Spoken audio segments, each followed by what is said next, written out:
Hey everyone, and welcome to Chef AJ Live. I'm your host, Chef AJ, and this is where I introduce you to amazing people like you who are doing great things in the world that I think you should know about. Well, today is the first Monday of the month, which means it's time for Monday with the McDougalls. And Dr. John McDougall is going to be giving a brand new lecture on hunger. Please welcome him to the show. I'm so excited, Dr. McDougall, that you came up with a new topic and a new lecture. Well, I'm still so excited that my mind is still sharp enough. Well, it's great because, some speakers just give the same talk over and over, which is great, but it's always fun to hear something new. I think so. And that's why almost always do I do fresh lectures. They're new to your audience anyway. Well, I can't wait. So why the topic of hunger, Dr. McDougall? Why does that interest you? Well, because you, as well as most of your listeners, are interested in weight loss. And they never have taken it from the point of view of hunger, which is the whole issue when it comes to weight gain, weight loss, or weight maintenance, is this hunger drive. So I'm taking the subject of weight loss from an entirely different point of view. That is, we're going to be focusing on hunger. And hopefully by the time I get done with this discussion, you'll understand the power of hunger and the importance of hunger. Hunger is your friend, not your enemy. But you have to be able to deal with it properly, honestly, with correct information. So that's what we're going to deal with over the next hour and a half, most likely an hour and a half. We'll see I can't wait, because one of the things I learned from your book, The McDougall Program for Maximum Weight Loss, is you cannot maintain a diet style that leaves you hungry all the time. We tell our participants in the 12-day internet-based program, the telemedicine program, if you're hungry, you're not doing the McDougall program, because it's not about hunger. And it's not about suppressing hunger either, which is what a lot of the approaches do out there. What we're going to talk about is they make you sick, so you lose your hunger drive. And you don't want to approach it that way. You don't want to run around sick all the time. There's got to be an answer. I mean, the creation of the human being has got to be, well, certainly one of the better creations. And we couldn't be put in a situation where to survive and answer our drives somehow cause us sickness or discomfort or lack of appearances that we want to have. It can't be. Just nature isn't that way. Look around you, ladies and gentlemen. I mean, look at the world around you. I know that human beings have messed it up pretty bad, but look at nature and realize that this is an amazing world, amazing universe. And to install you with a hunger drive that just causes you pain, discomfort, and poor appearance, it doesn't make sense. There's got to be a way to work this out so that when we get done, we understand how the human being is supposed to react to the world around us. And that's what I'm going to do for you today. Well, I cannot wait. This is so exciting. Thank you for doing it here. Yes, I will. I'll do my best.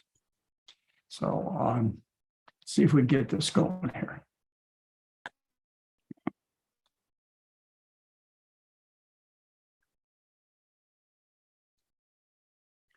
Okay, well, the first thing I want to share with you is the fact that the information that I talk about, the science, the truth is available to you. It's available to you. You just have to take the trouble to look it up, to understand it. This has to be as important as you buying a refrigerator or buying a new car, whether or not you or your spouse or your children are healthy or sick or survive or don't. And it demands that you get involved. And getting involved means having access to the scientific literature. Now, most of the scientific literature, at least half, is available open access when you go to the National Library of Medicine or just go to Google. You'll find that most of the studies I talk about are available to you, but somewhere fewer than half aren't available to you because the publisher wants to make a fee. So they charge you $30 or $40 an article. Well, this can get old real fast, even for me. And the way I've answered that is I've become a professor at various medical schools during my years of practice. And right now I'm an assistant clinical professor at at least 2 and maybe as many as 4 medical schools. And that gives me access to their medical library where they have subscriptions to most of the journals, and they can get me the articles. Well, that's good, but they can't get me all the articles. And some of the articles that I can't get from the library, or it's just inconvenient to get from the medical library, I go to the website that you see here on your right. And I want you to take advantage of it. It's a renegade website in the sense that the publishers don't want you to know about this. Whether it's legal or not legal, well, that's in some ways irrelevant because you paid for most of the scientific studies that are out there, either as a consumer buying products or through your tax dollars. This is your information, your research. And you can access this by going through sci-hub dot whatever the country that houses this particular internet is. Like in this case, it's available through sci-hub.ru, which stands for Russia. But it may change, and you just need to go to Sci-Hub and find out where they're hosting the site at that particular time. And then what you do is you put in where it says enter reference, you put the DOI number. That's the best way to find it. You'll find the DOI number listed when you go to PubMed. And then you just paste that in there and go open. And then once you have it open, it's readable, but you can't have it for your own until you save it. So you have to save it to your computer. And then it's a PDF file that you can edit. You know, it's just there and available. So this is for you. This is for you to check whether or not I'm telling you the truth or exaggerating. And of course, you could check on some of the other guests that JJ has. And when you have questions about your health, diet, go here, get the research, find out what the truth is. All right. The other thing I'd like you to know is how I think about myself and my credits. And I'm the co-founder, along with my best friend and marital partner for 51 years now, with Mary. And I'm the co-founder of the McDougall Program. I'm also the co-founder of Dr. McDougall's Right Foods. And Mary wasn't the other founder in this. This involved another friend of mine. And we developed this company in the early 90s. And Dr. McDougall's Right Foods are in over 6,000 stores in the United States. And when I say stores, I don't mean just stores. They're in hospital cafeterias. And when you go to your ski resort and you take a break from skiing, you'll find them in the cafeterias. They're every place. Dr. McDougall's Right Foods. And we've been in business for 20 years now. It's not usual that a company keeps products on the shelves for 20 years. Why? Have we succeeded? Well, because these taste great. It's not Dr. McDougall's Perfect Foods, by the way. There's Dr. McDougall's Right Foods, which means it has no animals of any kind. That includes secretions of animals like dairy or eggs, none. And it has no added oil. Other than that, it has a bit of salt, a bit of spice, a bit of enjoyment, because we know that you won't eat salt-free food. So we give you a little salt, not much compared to other products. So that's Dr. McDougall's Right Foods, which I'm very proud of. And we've had a company that's lasted for 20 years. Co-founder of McDougall Adventures, which we haven't done in a while since COVID-19. And that's because of the difficulty traveling and staying at various resorts. And there's a little relief from that these days. So who knows? We might start McDougall Adventures Incorporated again and take you to wonderful places like Hawaii or South America or Central America, and all kinds of wonderful destinations. We used to take between 80 and 150 people twice a year. I'm also the co-author of 13 national best-selling books. And Mary shares the authorship with me on most of these books. Probably most important these days is I'm the father of 3 successful children. And I'm the grandfather of 7 grandchildren, which is, if you're a grandparent, you know what I'm talking about. It's been a long career. It's been over 50 years that I've been in this business. And it's been 47 years since I practiced diet therapy. In my early stages of development of the McDougall Program, Atkins dominated. He was the thing. It was low-carb diets, bacon, butter, and cheese. That was the Atkins diet. And it was very popular back then. And then I came on the scene, and I was on many shows, including Larry King and many of the big internet shows. And my books became national bestsellers. I was on the New York Times national bestselling list, and I did well. I dominated the market. And actually, my agent, Mike Cohen, He also was the agent for Robert Atkins. And he used to tell me, he say, no matter what I do, I can't sell a Robert Atkins book. All I can sell is your books. And I was real happy about that. Well, in the year 2000, I'd have to say that Atkins came back and we kind of shared the stage. And we did the Great Nutrition Debate in the year 2000, where we gave a presentation, a panel presentation in front of 500 cameras in Washington, D.C. Thousands and millions of people watched that. It's still up on the internet, the Great Nutrition Debate. And I would say at that time, we pretty much shared the consumer base. And then what happened is shortly after that, my editors from Pentagon Putnam came to me and they said, McDougall, we really like you. I mean, you, in sales of books, you're like 5% of the company. So we think you're important. But what you know is that you got to change. You got to change because the interest in nutrition is changing drastically. Low-carb diets are what are going to be popular and sell books. And so they insisted that I start writing Atkins-type books.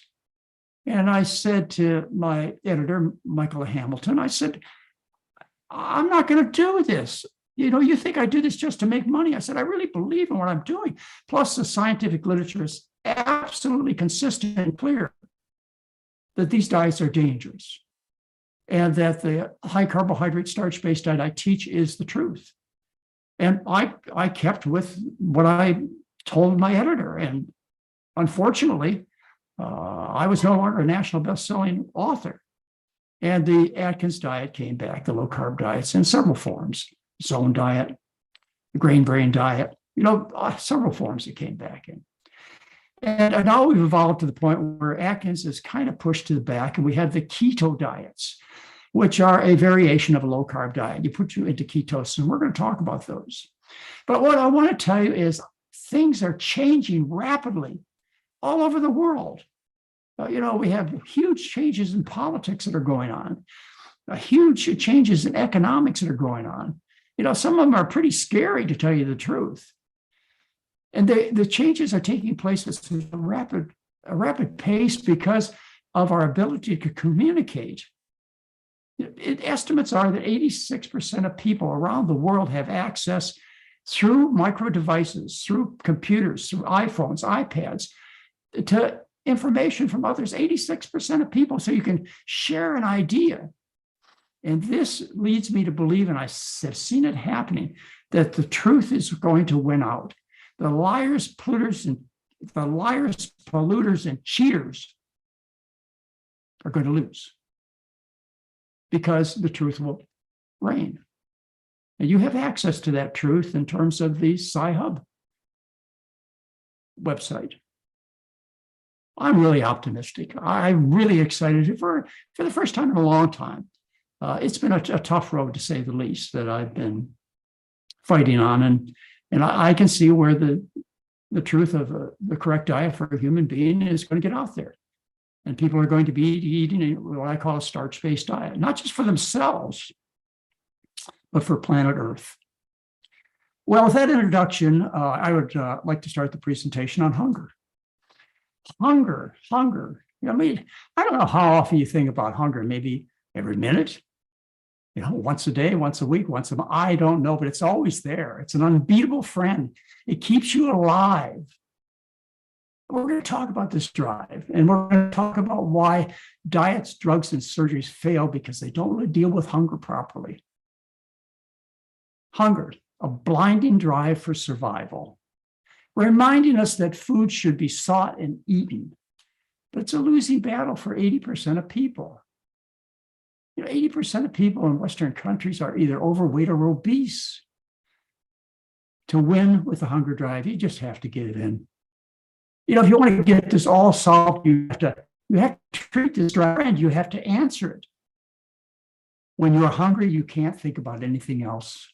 And a statement I'm going to make over and over again during this presentation is a hungry person sees only food. Nothing else is on your mind. This is the kind of discussion that I'm going to have with you right now, but I think all your physicians should have if they're interested in you getting truly well. And if they're interested in just managing you, which is what the medical practice of today is, it just manages your care. changing from one branded drug to another. Cure is not part of the medical practice. And I know you as consumers, you're interested in cure, but not being managed. You'd like to solve your problems, get on with your life.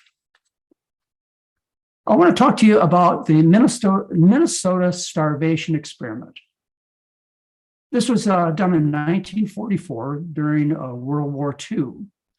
During World War II, we had massive starvation in Western Europe. And of course, it's gone on in many places of the world, but it was really important to us in the United States during World War II.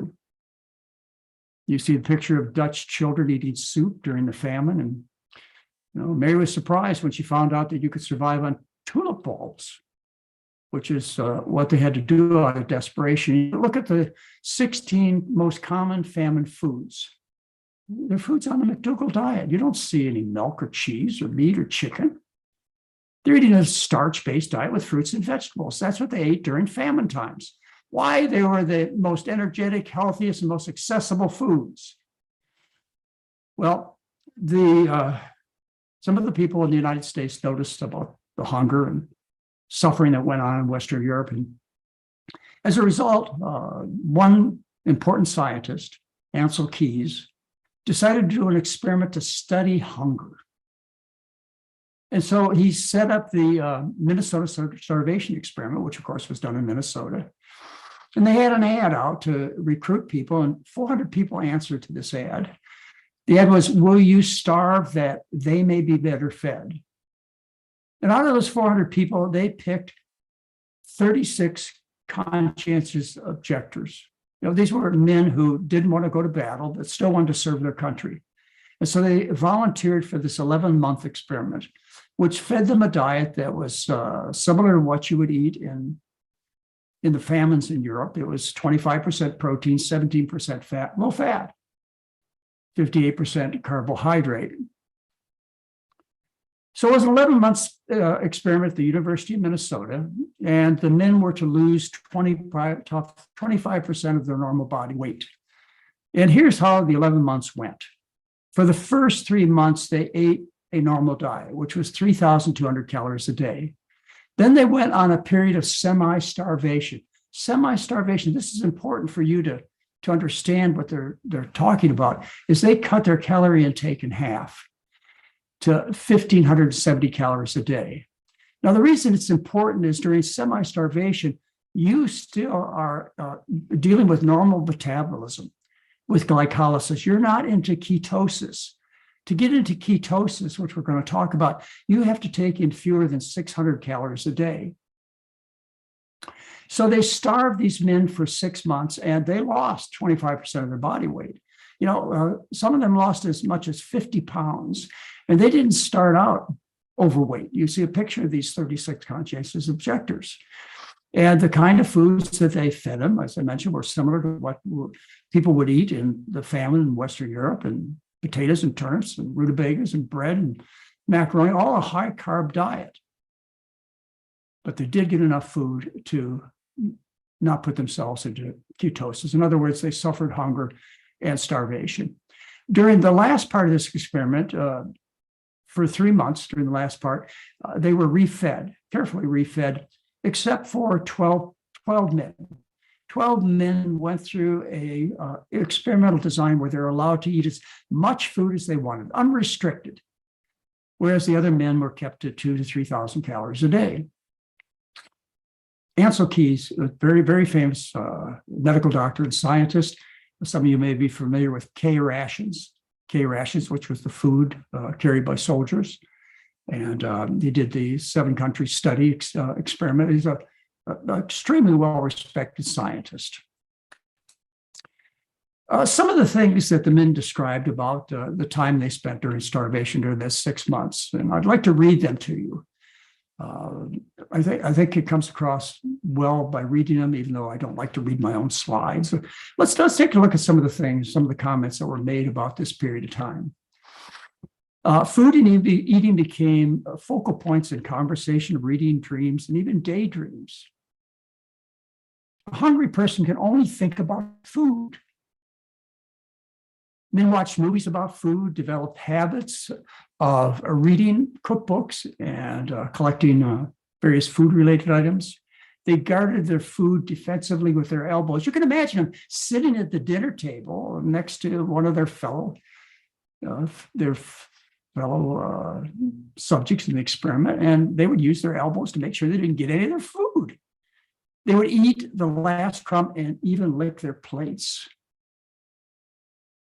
Some even became upset with non-participants in the cafeteria if they wasted food. Participants rapidly chewed 2 to 3 sticks of gum at a time until their mouths became sore, just to relieve some of the hunger.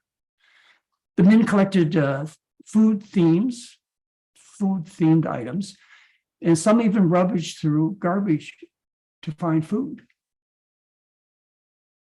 They started toying with their food, cutting it into small pieces, making meals last longer. They increased the use of spices and salt to add flavor to the meals. And they became isolated and described themselves as feeling socially inadequate. Volunteers felt a decrease in sex drive, and all interest in women and dating was lost. Symptoms of anxiety and depression became common. They suffered gastrointestinal disturbances, headaches, decreased need for sleep, extreme tiredness, cold intolerance, and muscle soreness. Physical changes included sunken faces and bellies, hair loss, protruding ribs, edema, swollen legs, ankles, and faces, and some lost 50 pounds, 33% of their pre-experiment weight. These men were hungry. A hungry person thinks only about food. Interesting, after the experiment, or during the experiment and afterwards, they favored eating potatoes because they found that potatoes were most satisfying, became their favorite food. And you see the reason why in satiety index, which was an experiment performed by Susan Holt. What they found is that potatoes are the most satisfying of all foods. They're twice as satisfying as meat and dairy, and the high sugary desserts are 7 times as satisfying. Potatoes. They suffered from a high-fat hyperphagia, which they said appears to be largely due to the inability of the body to rapidly detect the high energy density of fatty foods. We're going to talk about that. During the final months of the experiment, when they were refeeding them, 12 men joined a special aspect of the experiment where they were encouraged to eat as much food as they wanted. And something interesting happened. You can see that, their calorie intake decreased drastically and their fat mass decreased drastically. See, FM stands for fat mass. And their free fatty mass decreased somewhat. Free fatty mass would be the organs such as the liver and the spleen and the muscles. That's the free fatty mass. And it decreased a little bit. And what they found is that during the refeeding, the fatty mass increased. In fact, it increased to the point where they became more fatty. Their body appearance became more fatty than prior to the experiment. They gained about 10% more body weight, which was fat, than they started out prior to the beginning of the experiment. And it was due to hyperphagia. Hyperphagia. In other words, excessive eating. And they overshot their set point. Their set point was the body weight that people have, and we're going to talk about set point, the body weight that people have naturally and normally and that they maintain. They overshot their set point and they accumulated an extra amount of body fat. And they only stopped this hyperphagia when they repopulated their free fatty mass, when the size of their organs, so like their muscles and spleen and liver, regained their normal size. They didn't stop the hyperphagia by losing the extra body fat. They had to have healthier organs. And the other thing I want to point out is, unless they gave enough calories. Extra protein, vitamins, and minerals had little to do with the hyperphagia or recovery from the hyperphagia. Now, the reason this is important is because people complain that they overeat. I hear this quite often. Oh, you don't understand me, doc. I'm an overeater. You put down any kind of food in front of me and I'll gain weight on it. Of course, I've challenged these people over the years. They've been my patients. And, I tell them, okay, let's just see whether you're an overeater, whether you gained excessive weight. Here's a bushel full of potatoes. Why don't you eat that every day and see what happens? See whether you gain weight or not. I've never had anybody who took up the challenge gain any extra weight. So what I think that these people are suffering from, and there are people who accumulate more body fat than they ought to, is that they have suffered from hyperphagia. Just like the men in this experiment, they remembered the pain of hunger. Now, in this case, the pain of hunger came as a result of dieting and suffering hunger because they restricted food, common diets, portion control. And they developed a fear of being hungry, food insecurity. And as a result, they're eating a lot of extra food because they don't want to starve in the future. They want to put a reserve on. And those people who tell me that they overeat, I don't understand them. I'm getting to understand you a little bit. I'm starting to understand what you've been through. But this distorted relationship you have with food, your distrust of your body, that you don't believe that your hunger drive will properly take care of you, this disappears in time. And having the experience that eating the right kind of foods does not cause you to gain weight. You can't put on extra weight if you follow the right kind of diet. Now, there have been diet books written which tell you that dieting is going to make you fat. And it begins by the understanding that 80 to 95% of dieters gain back the weight they worked so hard to lose. Why diets make us fat? Well, the reason diets make us fat, you can learn from the Minnesota starvation experiment through the phase where these 12 men were for 8 weeks allowed to eat as much as they wanted because they'd gone through 10 months of pain, of starvation. The lingering insecurity from the food caused them to eat so much extra. So I do believe when you tell me that you can be an overeater, but I know why. It's because of all the punishment you've gone through, all the years trying to get yourself down to trim body weight by being hungry. So we don't want to do that.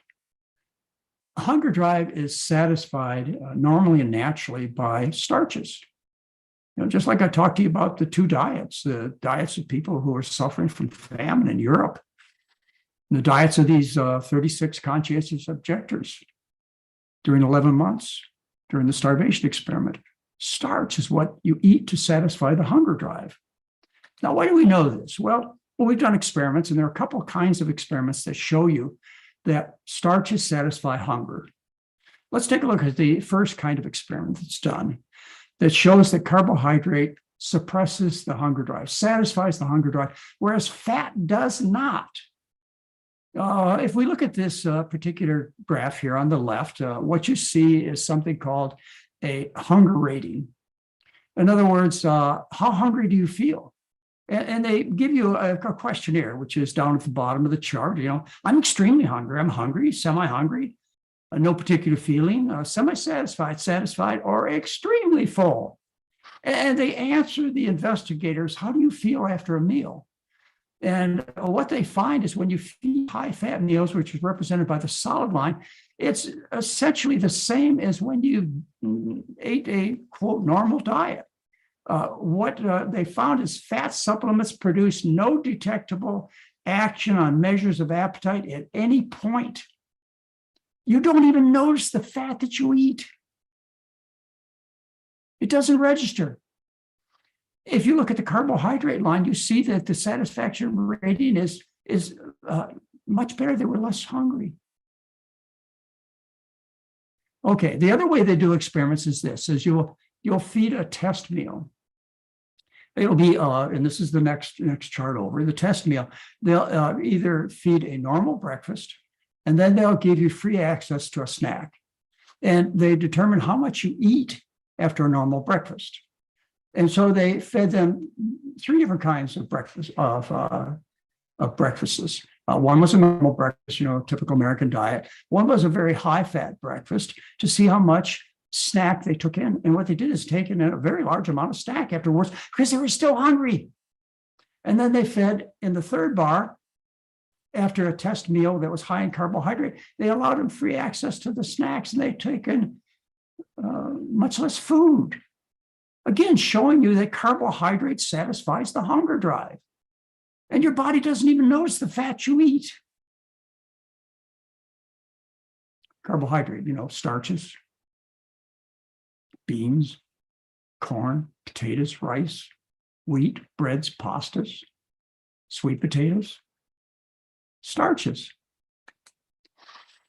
The other interesting experiment that shows this is one where they took volunteers and they put them in a medical ward, a nutrition ward, where they housed them and they prepared them all the food. And they had the opportunity to make foods that would disguise the amount of fat in them. Like, for example, soups or breads or muffins or sandwiches and stews and so on. You could hide the fat. They could put in mayonnaise, vegetable oil, creams, butters, etc. They could put it in the food, and the participants wouldn't even notice it. They couldn't tell which were high fat or low fat. And so secretively, they changed the amount of fat in the food, and then they allowed these participants to spontaneously eat as much as they wanted. And what you see is when they fed them a high-fat version of the muffins and stews and soups, 45 to 50% of the meal was fat. They took in 2,700 calories. When they cut down on the fat in the food, say to 30 to 35%, they took in 300 fewer calories. They took in 2,400 calories. And then when they fed them a low-fat version, in other words, they left out most of the butter and mayonnaise and vegetable oil, and they fed them a diet that was 15 to 20% fat. By the way, the McDougall diet is only 7% fat. They took in 600 fewer calories without even noticing, spontaneously, no suffering, no hunger, nothing. The fat you eat is the fat you wear. And ladies and gentlemen, you need to get this. Carbohydrate satisfies the hunger drive. It's designed that way. Scientific experiments show that it works that way. This is without any controversy at all. Now, you'll hear people on low carbohydrates diets tell you that people don't have a strong appetite. Yeah, but why? Not because they're satisfying the hunger drive. We'll get to that in just a minute. Let's take a look at various kinds of foods and see what they provide in terms of satisfying the hunger drive. The first thing that satisfies the hunger drive is bulk. Bulk satisfies the hunger drive, and you've seen this. Some of you have tried programs that involve, say, fiber pills. And you filled up the stomach with these fiber pills, and your stomach felt full, but you got hungry right away because you didn't really get what we call central satisfaction, systemic satisfaction. And if you look at the filling capacity of various foods, you'll see what the fulfilling capacity is and how this initial phase of satisfying the hunger drive occurs. But this is just a mechanical filling that takes place. This is a local sensation. Look at 500 calories of food in each of these beakers, which represents the size of your stomach. 500 calories of butter or vegetable oil or salad dressing barely fills the stomach. You're ravenously hungry. You've hardly done anything to filling that stomach up. Cheese and meat, maybe a third of the stomach you fill up. Not much, not much. And then you get over to rice, almost fills the whole stomach. 500 calories. These are all 500 calories. You move on to corn, fills the whole stomach. And when it comes to potatoes, there wasn't enough room to put 500 calories of potatoes in my beaker. If you look at calories per gram, which is another way of looking at this picture, Oils are very concentrated calories. They're 9 calories per gram. Calorie dense. Meat and dairy is 4 calories per gram. Now, you may have learned that sugar is 4 calories per gram too, and you may have gotten confused. You may think that what we feed people is sugar and it's 4 calories per gram. No, we don't feed table sugar to people as the main component of the diet. We feed like potatoes that have sugar in them with a lot of water and a lot of fiber, which have no calories. And so what it turns out is your starches are really about 1 calorie per gram, and potatoes are even fewer than 1 calorie per gram. But this is just temporary, ladies and gentlemen.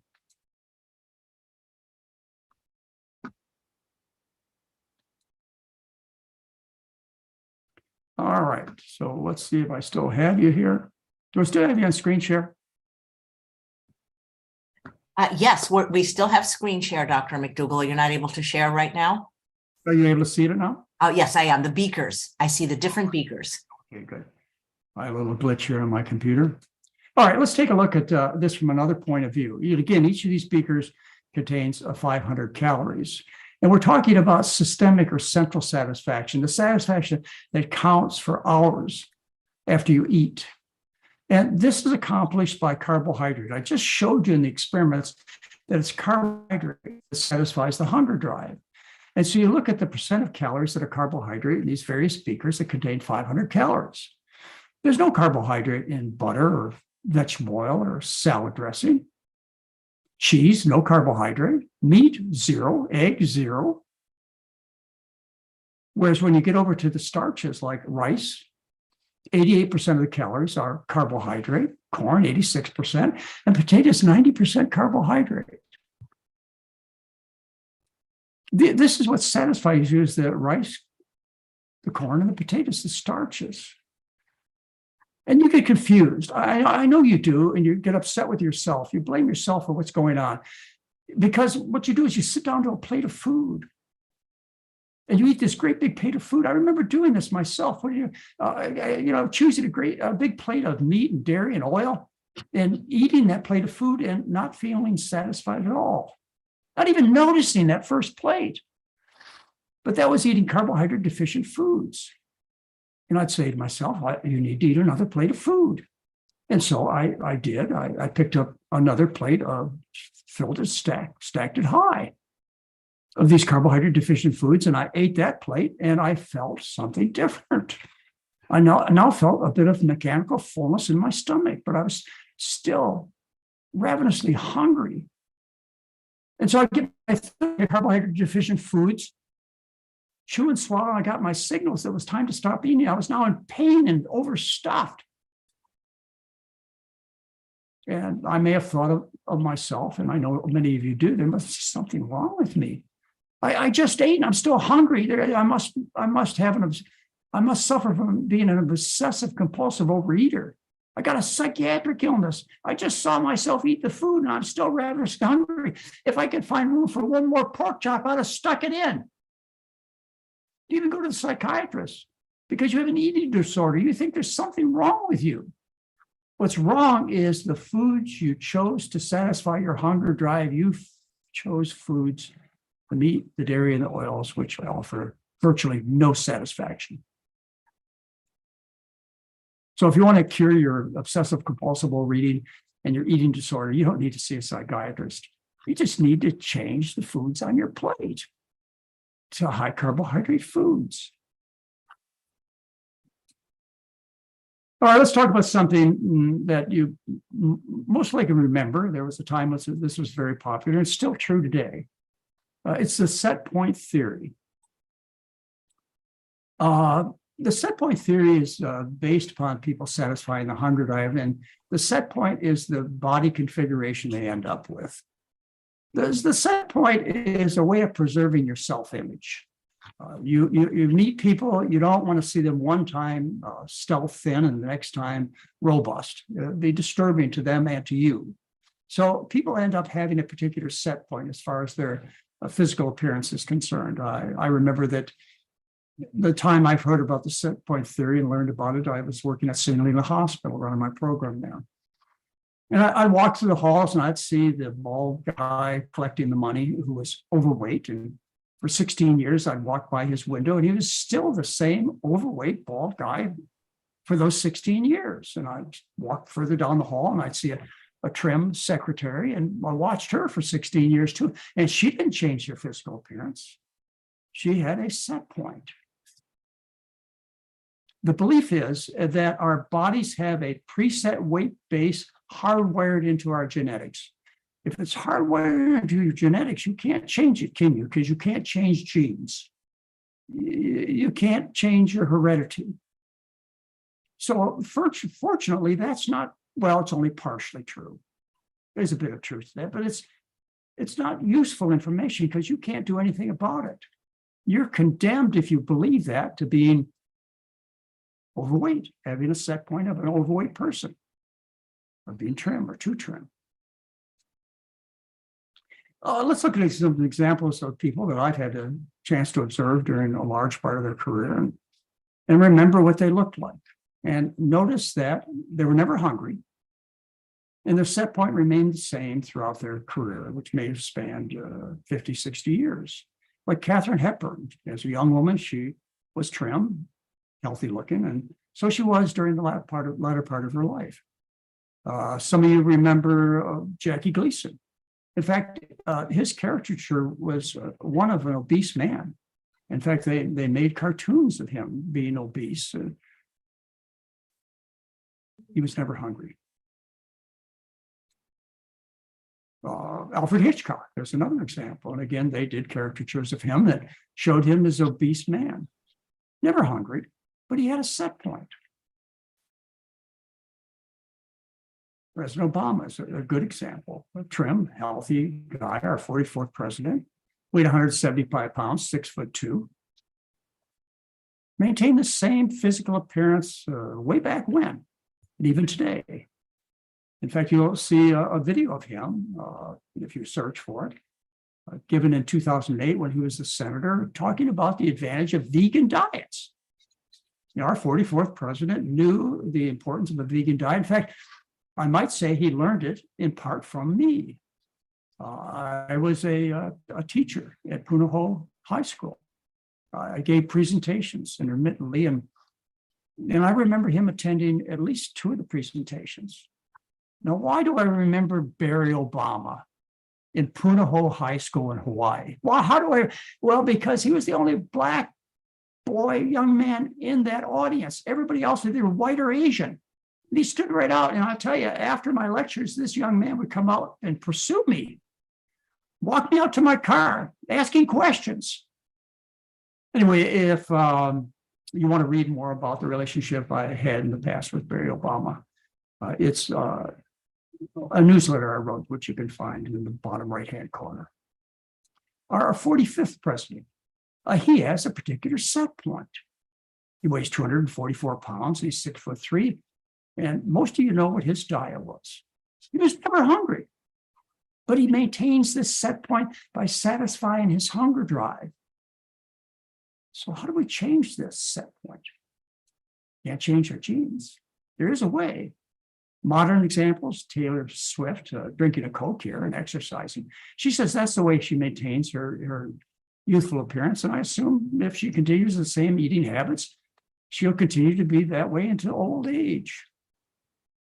Lizzo has a particular set point. It happens to be a very overweight woman. And, you know, and she's trying to become a vegan. And she talks about being a vegan from other points of view besides personal appearance. But she's making attempts. And she's very much in favor of eating a vegan diet. She does sometimes. I know sometimes. And even a healthy diet, she eats sometimes, because one of her favorite foods is Dr. McDougall's Right Food Cups. She likes this one best. If she ever gets serious about what she eats, she'll change her set point. Not with just 1 cup a day or 2 cups a day from Dr. McDougall. These animals, all animals, have a set point. They're never hungry, or they shouldn't be. The food's available in their environment. And have you ever seen an overweight or obese giraffe or elephant or hippopotamus or elk or gorilla? No, never, ever. Well, almost never, ever. It's because they eat the diet intended for each and every one of these animals. But we can change the set point on our animals too, by feeding them table scraps, by changing their diet. And we can change their physical appearance quite drastically to the point where it's been called animal abuse. One of the set points that is well recognized throughout history in art and literature is a set point of people who are aristocrats, the kings and queens of old. They were pictured as being overweight or obese, suffering from gout. They had diabetes and arthritis and all kinds of problems. And this has been something that's been recognized by people for thousands of years, is that rich people who eat rich food end up sick with the diseases that we suffer from in this country and being overweight. They had atherosclerosis. I mean, the mummies did 4,000 years ago from Egypt. You look at the preserved bodies of these royalty, the pharaohs of ancient Egypt, and you study their bodies, you find that they have terrible atherosclerosis, and some are obese, and they have gallbladder disease, and they have deformities of their children, neurotube defects that are caused by eating the Western diet. And these are people, by the way, who exercised a lot, got plenty of sunshine, never smoked cigarettes. It's just that they ate differently. The kings and queens, the pharaohs, the priests, the aristocrats, they ate the animal foods.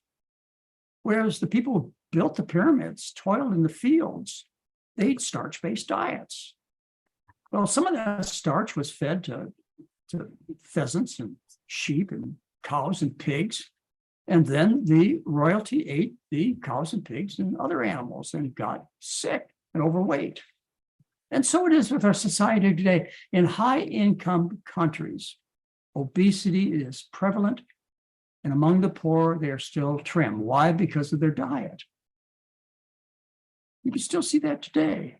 And not only obesity, they develop other diseases of affluence, heart disease, diabetes, cancers, etc. It should be clear to you why people are in trouble around the world. It's because they can now afford to eat and do a diet that was once reserved for aristocrats. Because of the harnessing of fossil fuels and the industrial revolution and the technology and transportation, et cetera, that we've developed, we can feed half the population of planet Earth a diet that was once reserved for royalty. And we do. Over half the people on this planet suffer from Western diseases. So how do you change your set point? Well, one way is to exercise. You've seen this. You've seen friends who are overweight who go out and decide to train for a marathon, and they get trim. They're never hungry. They don't only eat as much as they want. But they burn the calories off through strenuous exercise. And as long as they continue that pattern, if it's a lifelong pattern of exercising, almost daily, they're going to maintain a trim weight. So there's a way to change your set point. Just get a bunch of exercise. But I have to say to you, that's something that takes some effort and something you have to build into your daily regime. But there's another way to change your set point, and it's one you can do permanently and never be hungry. And that's to change what's on your plate. And that's the whole theme of this lecture, is to get you to change that set point by changing the food you eat. If you're going to eat high fat, high meat, high refined foods, you're going to end up with a high set point. You're going to fall into that category where 80% of people in our population are overweight or obese. If you eat the foods that we recommend, which are the plate on the right, you're going to lose weight effortlessly, always and permanently, as long as you eat these kinds of foods. Never fails. Well, it may temporarily in those who overshoot by being hungry and starving and having memory of starvation for a short time until your body adjusts. There are no overweight people who eat starch-based diets. You've seen this. Some of you are old enough to remember before the 1980s, before 1980 in China, 2 billion people. There was no type 2 diabetes, there was no obesity. And 90% of their food came from white rice. Some of you are even older. You remember the newsreels that came during the Vietnamese conflict. I do. There'd be people in a town square, maybe 10,000, maybe 100,000 people. Nobody was overweight, living on rice-based diets. You can still see this in North Korea today, except for Kim Jong-il. He switched to the richest of the rich in the Western diet. You see what's happened. Whereas the rest of the population in North Korea is trim and healthy and active, disregard the political things that are going on. See what the difference in the food has caused. Right there, you can see it one country. So if you want to permanently change your set point, you can. But the only way you can do it is by, or effortlessly do it, is by eating different kinds of foods. You've got to eat. Something you have to do. You don't have to exercise it, to maintain a long life and good health. But you do have to eat. And that's something that you can easily substitute. And you can change yourself, and it always works. All right, dieting means hunger. That means pain. And as we've discussed, you can suffer from the overshoot phenomenon. And you can end up for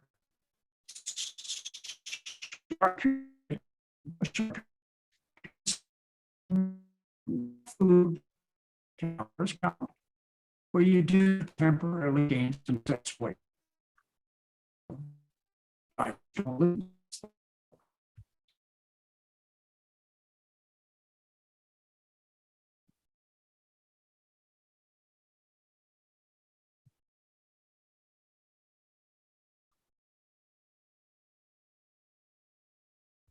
I think you're frozen, Dr. McDougall. You froze for just a moment. All right. Well, let's see if we can get me back. It was the slide with the refrigerator on it. Well, that would get you every time, wouldn't it? All right. So let some of the ways that people have tried to deal with pain and hunger.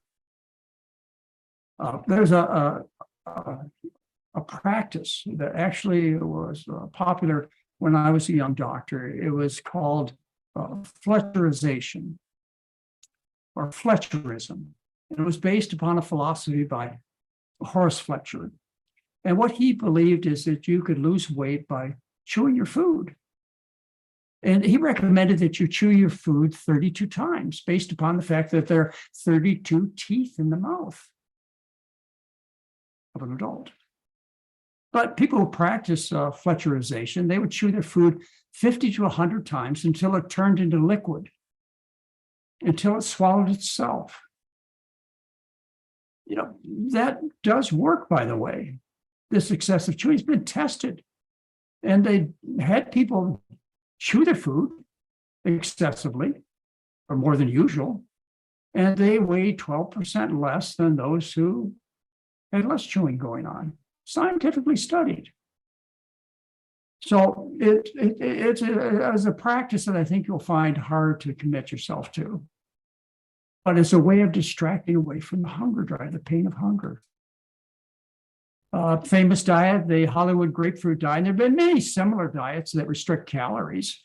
And so something miraculous about a particular formula somebody puts together and tries to sell you. There's some magic in it. And the magic turns out to be, in this case, that they're feeding you 800 calories a day. A woman may take in 1,800, 2,000 calories, a man 2,400 to 3,000 calories, and they're feeding you 800 calories a day. And as a result, you lose weight, as do many of these programs. Still hurts being hungry. Dieting means hunger. Even if you chew the food many times, even if you follow a calorie-restricted diet, it still hurts. And we have all kinds of programs that work along the same philosophy. They restrict your calories to about what these conscientious objectors ate during the Minnesota starvation experiment. 1,200, 1,500 calories a day, sometimes a few more. And these are popular programs that many of you are familiar with. They're Overeaters Anonymous, Jenny Craig, Weight Watchers New System, and many, many others. A whole list of them I put down at the bottom of the slide, and there are more to come. But they're all based on the same thing, and that is making you hungry by not feeding you enough food, even though they may provide the food for you. You're still hungry. You're still in pain. You're still suffering. A hungry person can only see food.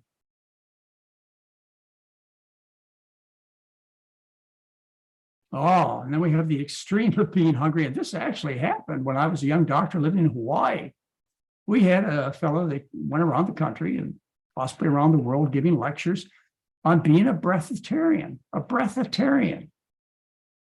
and this is based on some Buddhist and Hindu beliefs that you can live on only air. You get all your calories, all your protein, all your vitamins, all your minerals just by breathing. And he claimed that he never ate food, and he ran lectures, which are $10 a lecture and $100 for the whole program. This was fine until the front page of the Honolulu Advertiser, which appears here, tells you a story of this man. He was caught going to 7-Eleven buying Twinkies and brownies and other snack foods and eating them in secret. But he was on the ultimate low-calorie diet if he followed this practice, wasn't he? All right, there are some things that we practice today. Well, some have truth to them, some not so much. But things that distract from hunger, but also increase metabolic activity, in other words, burning calories. And I'd like to talk to you about a few of those. Caffeinated drinks, tobacco, coffee, and various types of injections. Here's some methods that I found kind of interesting on how to get you trim by doing things like wearing insulated pants. And it burns calories. So that's the way to get trim. And so you have all kinds of wear that you can buy and clothing that increases calorie expenditure and you lose weight. Nonsense. Or you can, I remember the weight belts that they used to use that vibrate your body fat, and it doesn't work either. And they would stretch you out and heat you up. And they even had soaps that you could wash yourself with, and it would cause you to lose fat. Well, at least these programs didn't do any harm. You were still hungry, though, and you didn't lose any weight. Not from these methods. Let's talk about let's talk about Coca-Cola for a minute. And this is an actual commercial from 1961. And it talks about the benefits of consuming Coke as far as weight loss is concerned.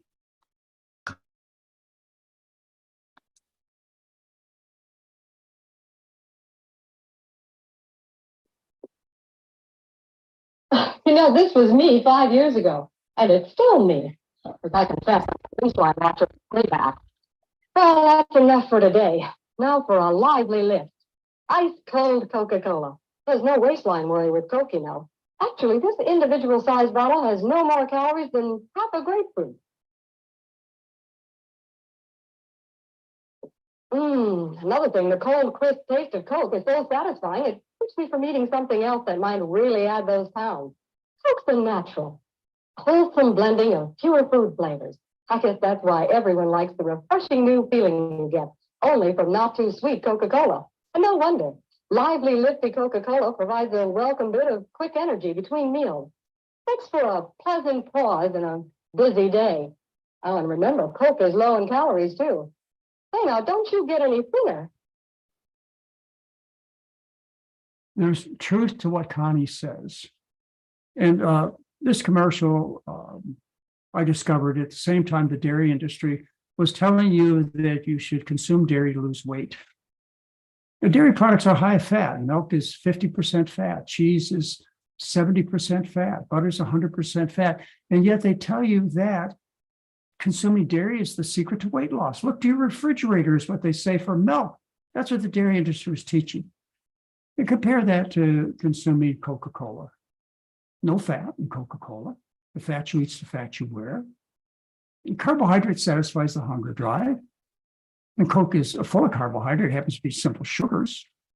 You compare the calorie concentration of a glass of milk compared to a glass of cola, and what you find out is dairy products have twice as many calories.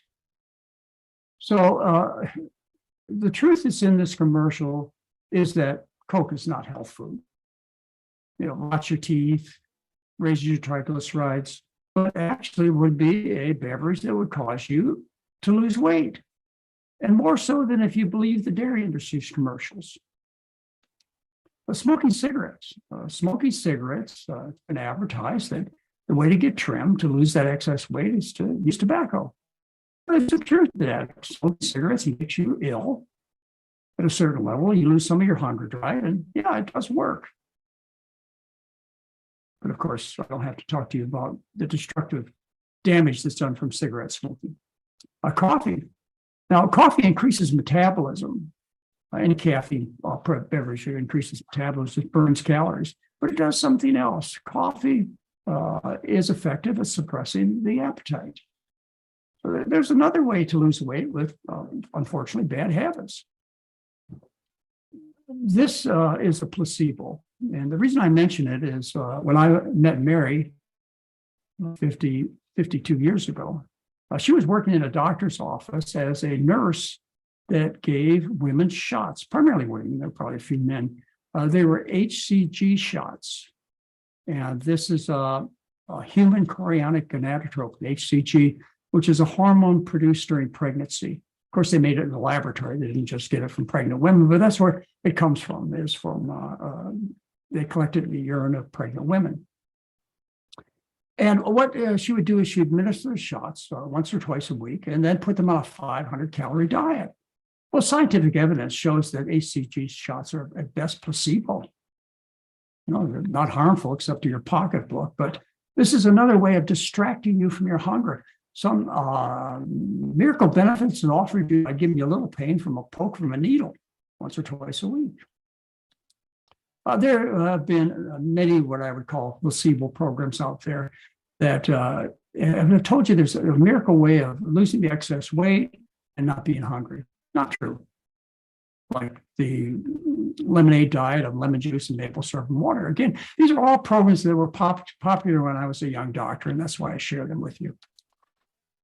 Low carbohydrate diets like the Atkins diet and the keto diet, they reduce the hunger drive.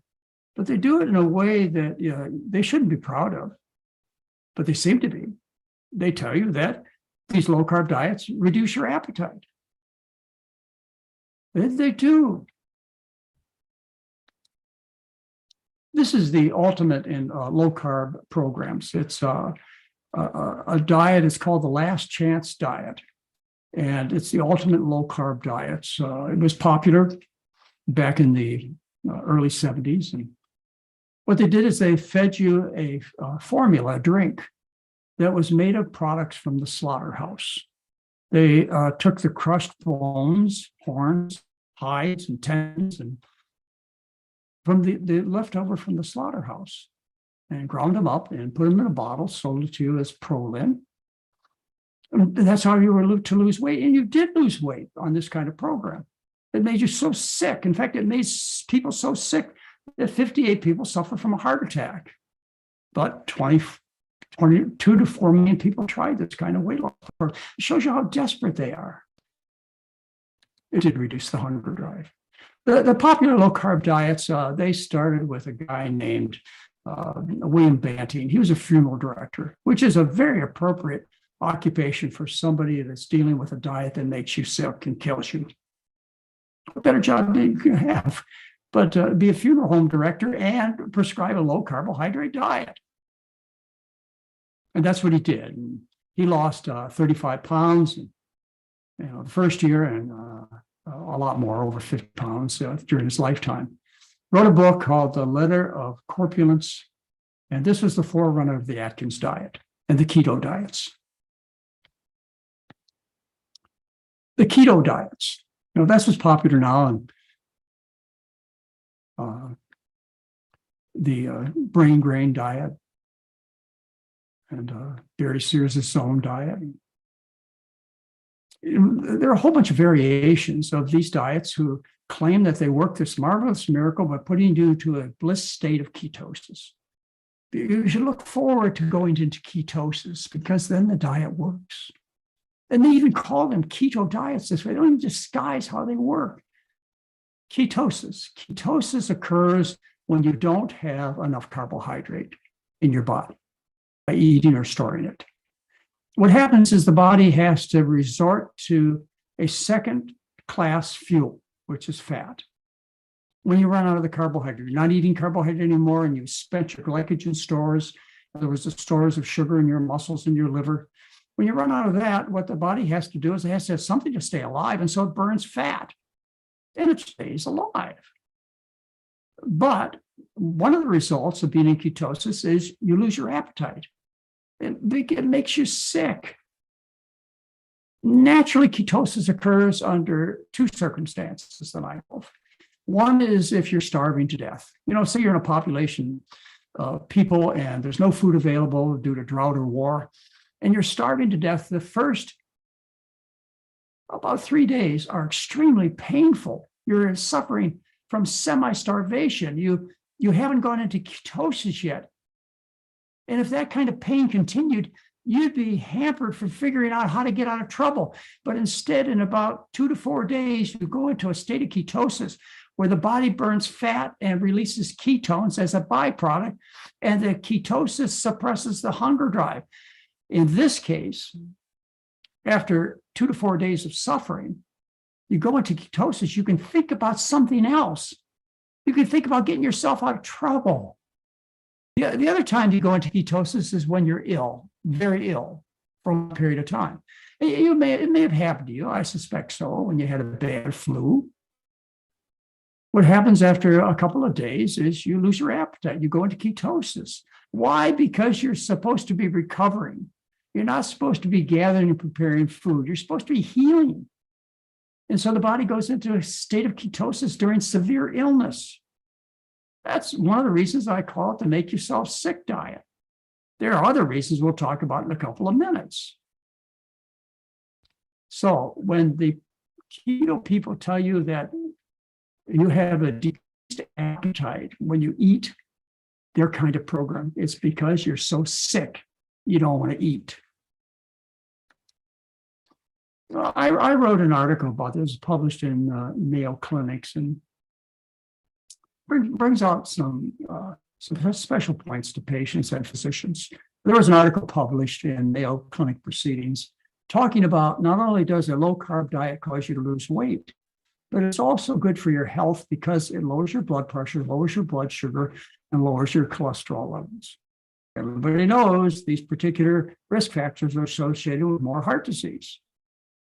Well, that's not the only way that doctors can lower the cholesterol of patients and blood pressure and blood sugar. Cancer chemotherapy works as well.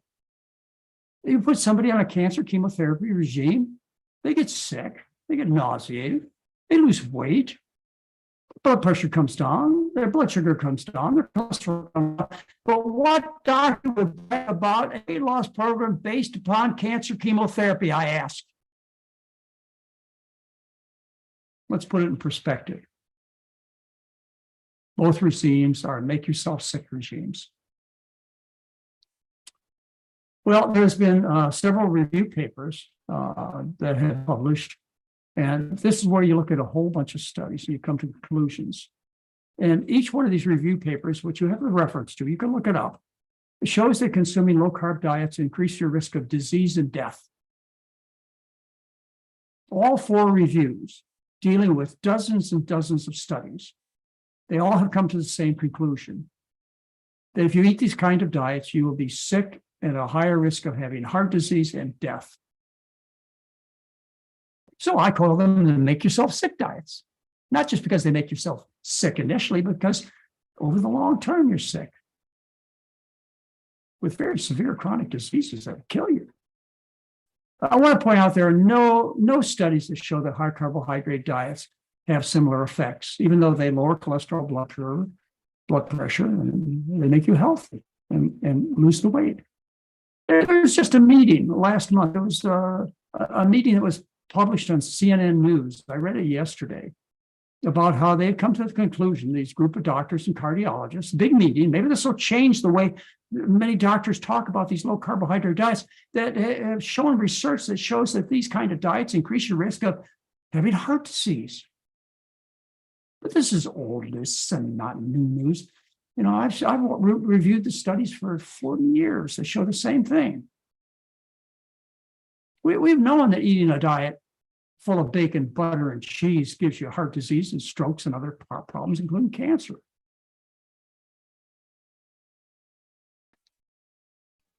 Hospitals even getting into the business. You know, hospitals are supposed to be associated with better health, aren't they? They're not. You know, people think of hospitals, they think about sickness. They don't think about getting healthy in a hospital. Rightly so. Not only do hospitals, by and large, not deal with the underlying cause of chronic disease. In other words, you won't go to a hospital and have the food service feed you a diet that will cause you to recover. They feed you the same foods that brought you to the hospital in the first place. That's what they do in hospitals. Well, they've gone one step further. They've sold a liquid version of these low-carb diets. Why? To make a ton of money, like OptiFast. Doctors promote this. These diets have very serious side effects, and 95% of people lose weight, gain it back, because you can't stay on these diets. Even insurance companies won't pay for them, yet they still sell them. Not as popular as they were, say, 10, 20 years ago in hospitals. All right, we're dealing with the hunger drive still, and we've got to have other ways to deal with the hunger drive. You know, we've talked about just ignoring it and staying hungry, or trying to distract yourself from hunger. We've talked about low-carb diets that make you sick and reduce your hunger drive. Let's talk about drugs for a minute. There are a couple of categories of drugs that I want to talk about. One are ones that release catecholamines, like amphetamine, and they suppress the hunger drive. Or there are drugs that are used to treat opioid addicts. Okay, and as a result of the effects of these drugs, these drugs take away pain, right? They take away the pain of hunger. So some of them cause you to lose weight. And then the other category, and we're going to talk about this separately, are the new popular drugs, Wegovy, Ozempic, semaglutide, that's a category, or liraglutide is another category of these drugs. Very popular these days. So let me give it the attention it deserves in just a moment.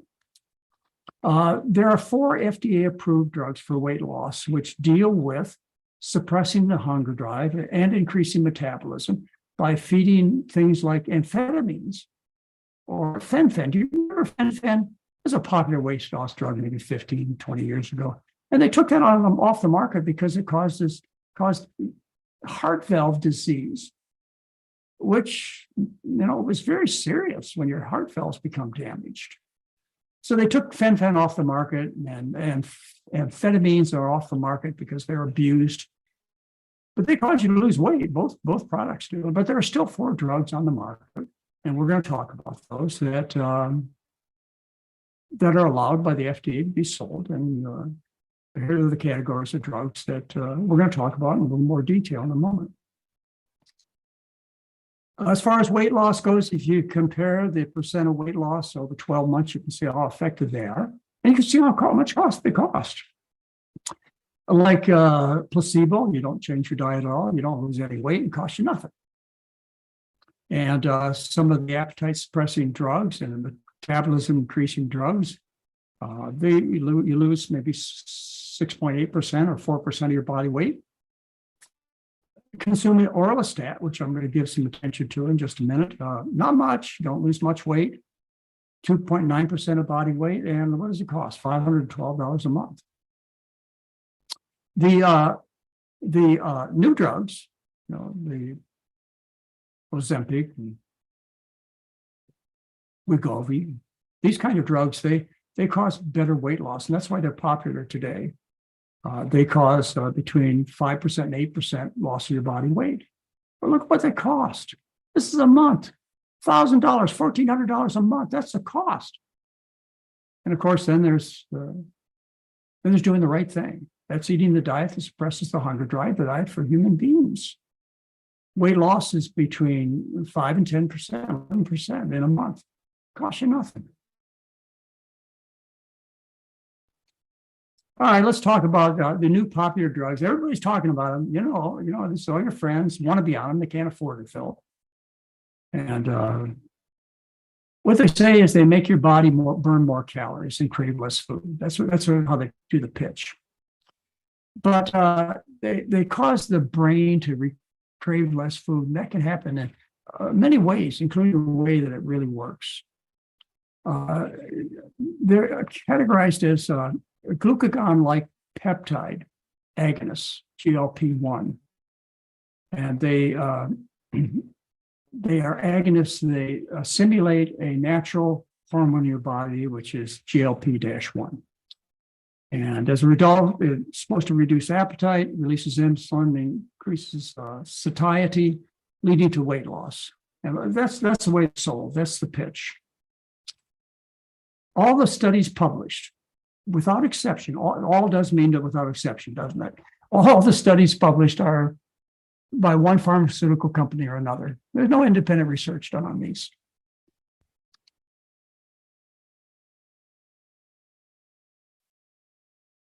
Well, let's talk about where these GLP-1 agonists come from. They come from the poisonous venom of an amphibian that lives in the Southwest United States, called a Gila monster. In the lower jaw of the Gila monster is produced a venom that is as toxic as a diamondback rattlesnake. The consequence of being bit by one of these little reptiles, they're only about a couple feet long, is swelling, intense burning sensation. That's a local reaction that you get from the bite on your skin. But you get systemic reactions, and one of them is vomiting and weakness. So these are side effects similar to the bite that you get from the needle from the doctor, from the pharmaceutical company, by taking these agonist drugs. Gila monster poisoning, that's what it is, ladies and gentlemen. It's Gila monster poisoning. Here's some of the products. Govi, Belsis. Those are the semaglutides. And there's the liraglutides, which are Victoza. And these kinds of drugs are injected, most of them. Wegovy can be given as pill. And the weight change is as high as 16% with the semaglutides and a little over 6% with the liraglutides. But the gastrointestinal adverse effects, 84% of people have GI disturbance. This is what's reported. 84% with the semaglutides and 83% with the liraglutides. Take a look at this. But you also have to adhere in all these studies to a diet that asks you to consume 500 fewer calories. And they tell you to exercise. So it's a combination of the effects of the drug and a calorie-reduced diet and getting exercise.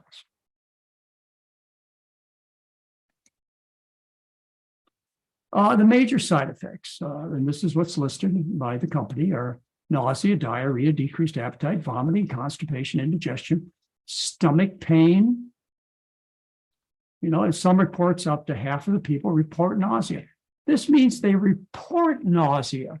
It's bad enough so they tell the investigators that they're nauseated or they vomited. How about all those people who aren't quite that sick, but they're still sick?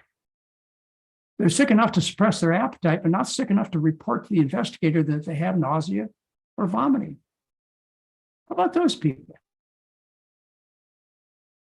Anyway, there are a whole bunch of other serious adverse effects like pancreatitis, and low blood sugar, and allergic reactions. And some of these drugs give you kidney problems, and there's even damage to your vision, gallbladder problems.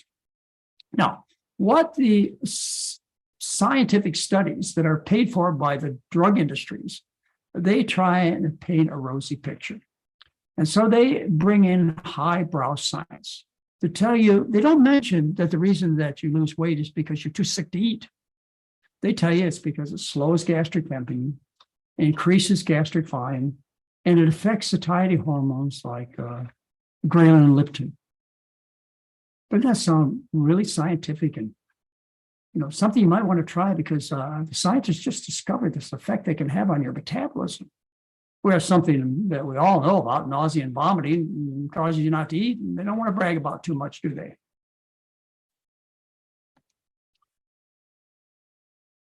The primary mechanism of weight loss is the gastrointestinal effects. You're too sick to eat.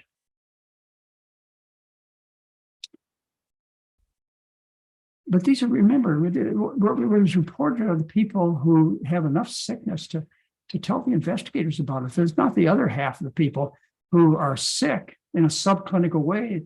It's not bad enough to tell, to report it, or even maybe to register it in their own mind, but they're still sick.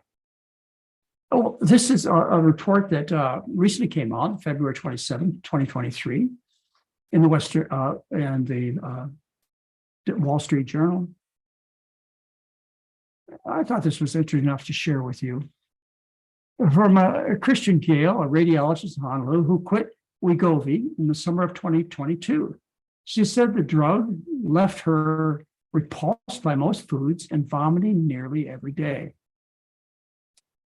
Gastrointestinal symptoms such as nausea, constipation, or diarrhea are common. But the people who make money off the drugs says it's mild in most people. It's not. The way these drugs work is they make you sick. So you've got diets, low-carb diets that make you sick, or you can buy medicines that make you sick.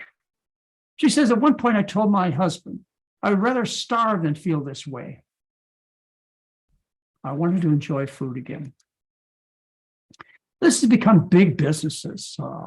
It's estimated that this business in 2027 will be, well, somewhere between $7 and $17 billion a year business.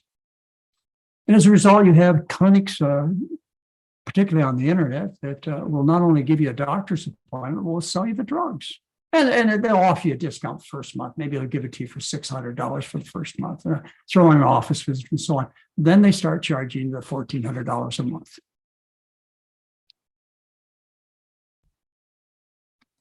Big business.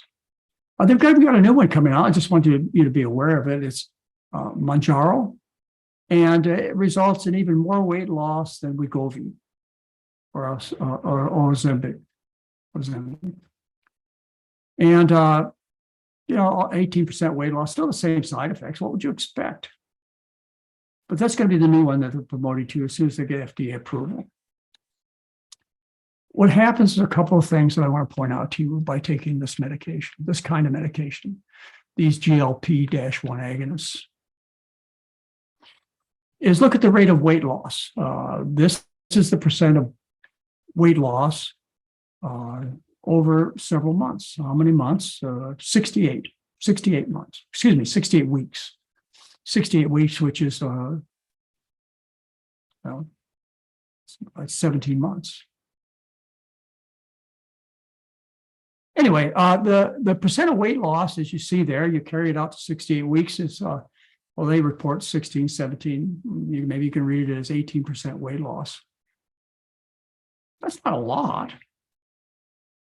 Okay, not a lot. If you started at 233 pounds, which is what the average person in the study started at, their baseline weight, you drop to 196 pounds at a cost of $250 a week. It would cost you to lose that weight, to lose, what is it? It's about 38 pounds. It would cost you to lose that weight over a period of a little longer than a year. It would cost you $17,000. And that might stop you right there and then, you would think, except for the plateau phenomena. Excuse me, the plateauing phenomenon is what they call it. You stop losing at 68 weeks. You see it right here. They take it out to 104 weeks. They don't lose any more weight. The body's had enough. So you're going to plateau. You're still going to be taking the drug. If you stop taking the drug, you're going to gain the weight back. Plan on it. And you just wasted $17,000 and ended up sick every day of that period of time. That's what they're selling you.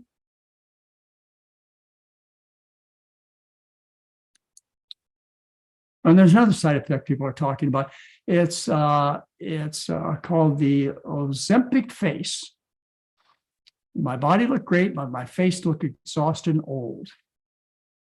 Well, when you lose weight by most methods, dieting, making yourself sick diets, low-carb diets, or making yourself sick drugs, you lose weight rapidly. And what happens is the fat disappears from under the skin. And, fat actually smooths off the wrinkles and causes people in some way or another to look younger. So you lose the fat, and now you got skin hanging and more wrinkles and Ozempic face.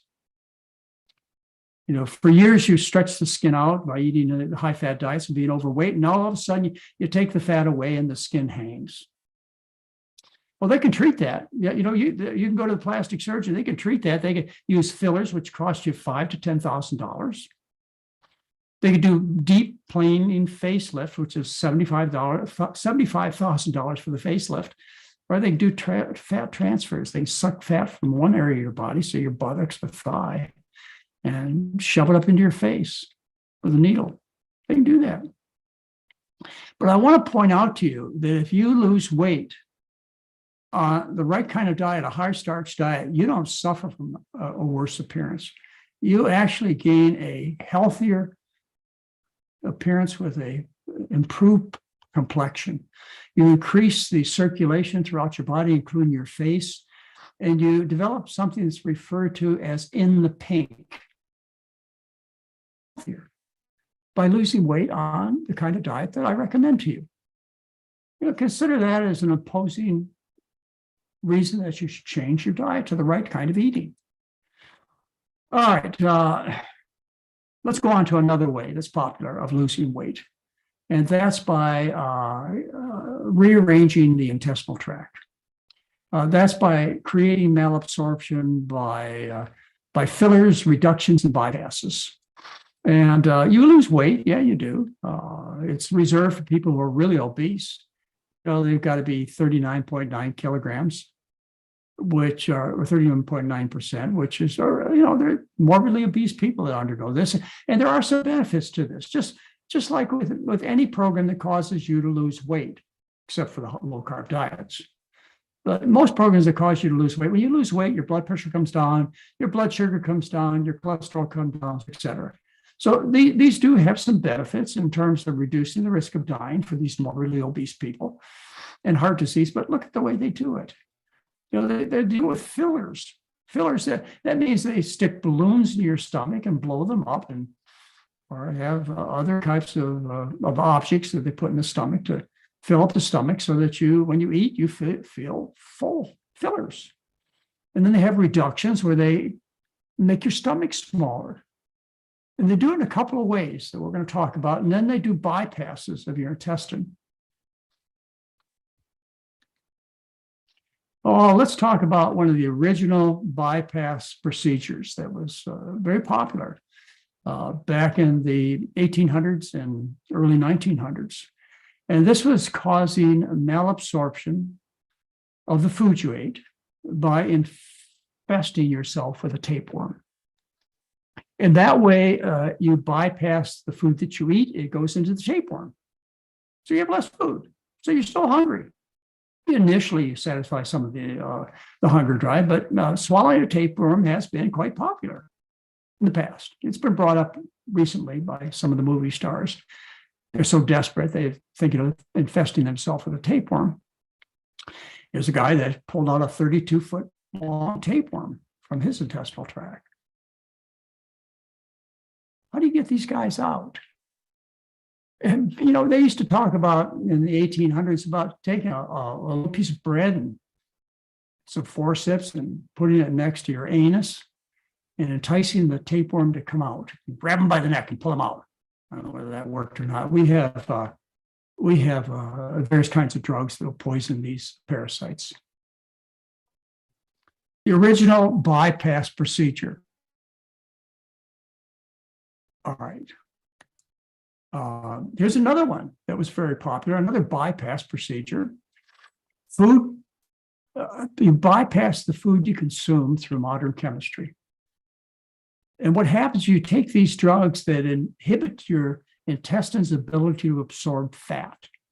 And so your stools, your intestinal contents are full of oil and fat. And you notice this because you look at the toilet and you see a whole bunch of greasy globules in the toilet, and you suffer from problems like anal leakage, uncontrolled diarrhea. You know, when you pass gas, you pass more than gas with these. But they bypass, you know, the calories go out of the body into the toilet. It's an original bypass type of procedure. You didn't think about tapeworms and orlistat as bypass procedures, did you? I hope I've changed your whole way of thinking. Al Roker, NBC's weather reporter, very popular guy, and he's shared with us his struggles with weight, and what he's done at various times to lose weight. In 2002, he underwent gastric bypass surgery. He was over 300 pounds at that time. He lost 100 pounds and bragged about it, of course, showed the public. You know, it's no secret. I'm not violating anybody's trust. Well, he developed a problem of binge eating disorder. And he started gaining weight back. You see in his picture, he's gained weight back. And so in September of 2018, what did he do? Because the bypass operation wasn't enough, he, like many people who go through the surgery, have figured out how to get calories in. You know, by grinding the food and swallowing the liquid material. You can get the calories in then. Anyway, what did he have to do? He had to resort to an appetite suppressing regime. He went on a keto diet in September of 2018, lost 40 pounds. That was his next phase of weight loss. He had to not only use the bariatric surgery of rearranging the intestinal tract, he had to resort to a make yourself sick diet. And believe me, I hold a belief, a guess, that he's going to resort himself to, if he hasn't already, to these semaglutides, you know, Ozempic, Wegovy, and et cetera. It's in his future. And it's something that he should be considering right now because the low-carb diets have failed him. You know, I just took this shot of a recent news broadcast. You see in the last picture, he's gained the weight back. A lot of it, not all of it, but a lot of it. So now what he's going to have to do, he's been through a serious intestinal bypass surgery. He's going on a make yourself sick diet. And now he's got to take make yourself sick medicines. What a tough life this poor man has gone through. Well, binge eating disorders. You know, I run into people who tell me that they gain weight doing anything. And I explain to you why. You develop a hyperphagia as a result of being hungry. The fear of being hungry again causes you to get ready for the next famine. We talked about that during the Minnesota starvation experiment, how the men had a period of hyperphagia and gained 10% more than their original weight. Because of the fear of being hungry, the pain. Well, how do you deal with people who have binge eating disorders, who consider themselves volume overeaters? Well, this is the way that I deal with such folks, and it occurs in as much as 30% of obese people. What I do is, and by the way, they gain the weight without purging a binge eating disorder. Binging and purging is the next step, where you eat and then throw up. This is just eating an excessive amount of food. They say that may be true, that they have bigger than normal stomachs and they have lower levels of appetite suppressing hormones in their body. I don't know. And again, these are sexy scientific explanations why these people have a problem. I think it's better explained that they suffer so much from hunger that they're just taking a natural reaction to get ready for the next famine. Anyway, the solution, and this works. This is what I've used for 47 years of helping people. By the way, I'm a volume overeater. If you didn't recognize the picture there, here I am at a typical meal that I would consume. Typical Thanksgiving dinner. Well, what you do is you have to slow down in your eating. You got to give time for your stomach to register with your brain. If you're putting in food so fast that you're not getting the calories transferred to the bloodstream, which produce hormone changes that let your brain know that it's eaten. You eat too fast. You haven't given this time that it requires for the registration to occur. And so what you do is you slow down in your eating. And one way to deal with it is you become a nibbler as opposed to a gorger. You become a nibbler or a grazer. You eat 17 times a day as opposed to 1, 2, or 3 times a day. That's one way to do it. But one way you might think about it in practical terms is get yourself a plate of food that you would consider the size of a plate of food that your trim, healthy friends and relatives eat. Get yourself a medium-sized plate of food, sit down and eat it. Get up and go do something else for a half an hour, an hour. And if you're still hungry, come back and have another medium-sized plate of food. That's the way you deal with binge eating disorder or the volume overeater, is you just ask them to slow down a little bit. This works for my patients. All right, so let's talk about these surgeries again. They're called bariatric surgeries. They still leave you ravenously hungry, just like Al Roker. He's still hungry. He's been hungry all his life, post-bypass surgery. You know, it doesn't take away the hunger. You're still just as hungry and maybe worse.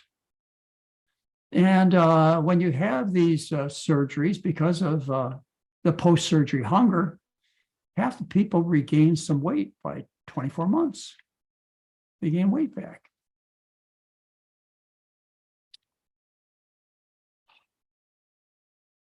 The costs $7,000 to $33,000, and insurances pay for it now. They didn't pay for it back when I first started taking care of people who went through these surgeries. They cause deficiencies in nutrients, and so they're encouraged to eat. In addition to the limited amount of foods they eat, they're encouraged to, first of all, they're encouraged to eat the McDougall type foods. When people come in and complain about being hungry after their surgeries, what do they tell them to eat? They tell them to eat potatoes and other starches. That's the advice given by doctors who are in this business. But they also put you on a vitamin pill, which is unnecessary. Not if you eat the right kind of foods. The diet that we recommend, a starch-based diet with fruits and vegetables, is the most nutrient-dense of all diets. It has more of the necessary nutrients. And by the way, you know that protein and calcium are not necessary nutrients. There's been no such thing as protein or calcium deficiency ever. It's never been reported. But scurvy has, iron deficiency has, folic acid deficiency has, etc. Well, you're eating a diet, except for the B12, that is more nutrient dense than any other diet out there. These are effective too. You know, I told you they reduce the risk of heart disease. They reduce the cure, not just reduce, they cure type 2 diabetes in nearly 80% of the cases because of the weight loss. Anything that causes weight loss cures type 2 diabetes, whether you wire your teeth together, you go on a low-carb diet or low-calorie diet, or you have bypass surgery, bariatric surgery, you're going to resolve type 2 diabetes in almost 100% of the cases. And this is the evidence that I provide for you when I say type 2 diabetes is 100% curable on the McDougall diet with associated weight loss. 100% curable. All right, popular procedure, gastric banding, which is restricting the size of your stomach. What they do is they put an inflatable band that's connected to a pump under your skin. And you tell the doctor, hey, doc, I'm not losing enough weight. Well, we'll just pump this lap band a little higher, a little tighter, and will cause a smaller volume in your stomach. You lose weight, but you'll suffer more. You'll still be hungry, you'll be ravenously hungry, you're suffering more.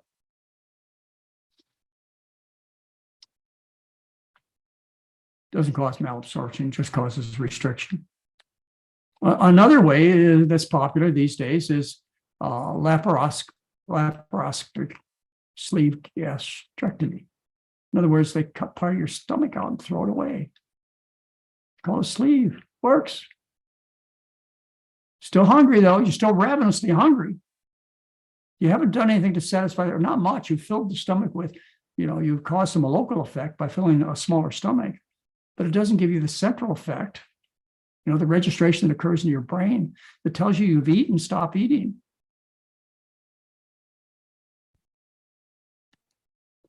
Roux-en-Y gastric bypass surgery. This is one of the most invasive, serious, dramatic insults on the human body that occurs. But what they do is they take your esophagus and a little bit of your stomach, and they isolate the stomach out and most of the small intestine, and they connect this little piece of stomach, which is attached to your esophagus, to the end of the small intestine, so that the part of the body that absorbs the food, the small intestine, is isolated out of the flow of food. Extremely effective at weight loss. You're still ravenously hungry. It's gotten to the point where just recently, in February of 2023, the American Academy of Pediatrics has been recommending both the drugs and the surgeries to children. They say that it's okay to take obese kids that are age 12 and older and to give them these GLP-1 agonists. That's right, children. And if you're 13 years or older, you can undergo bariatric surgery. What have we done to our children? We allow them to become obese and sick, and then we subject them to these drugs and surgeries to children. I want to point out to you something I learned a long time ago, and that is civilized societies protect their children. Above all, they protect their children. What are we doing?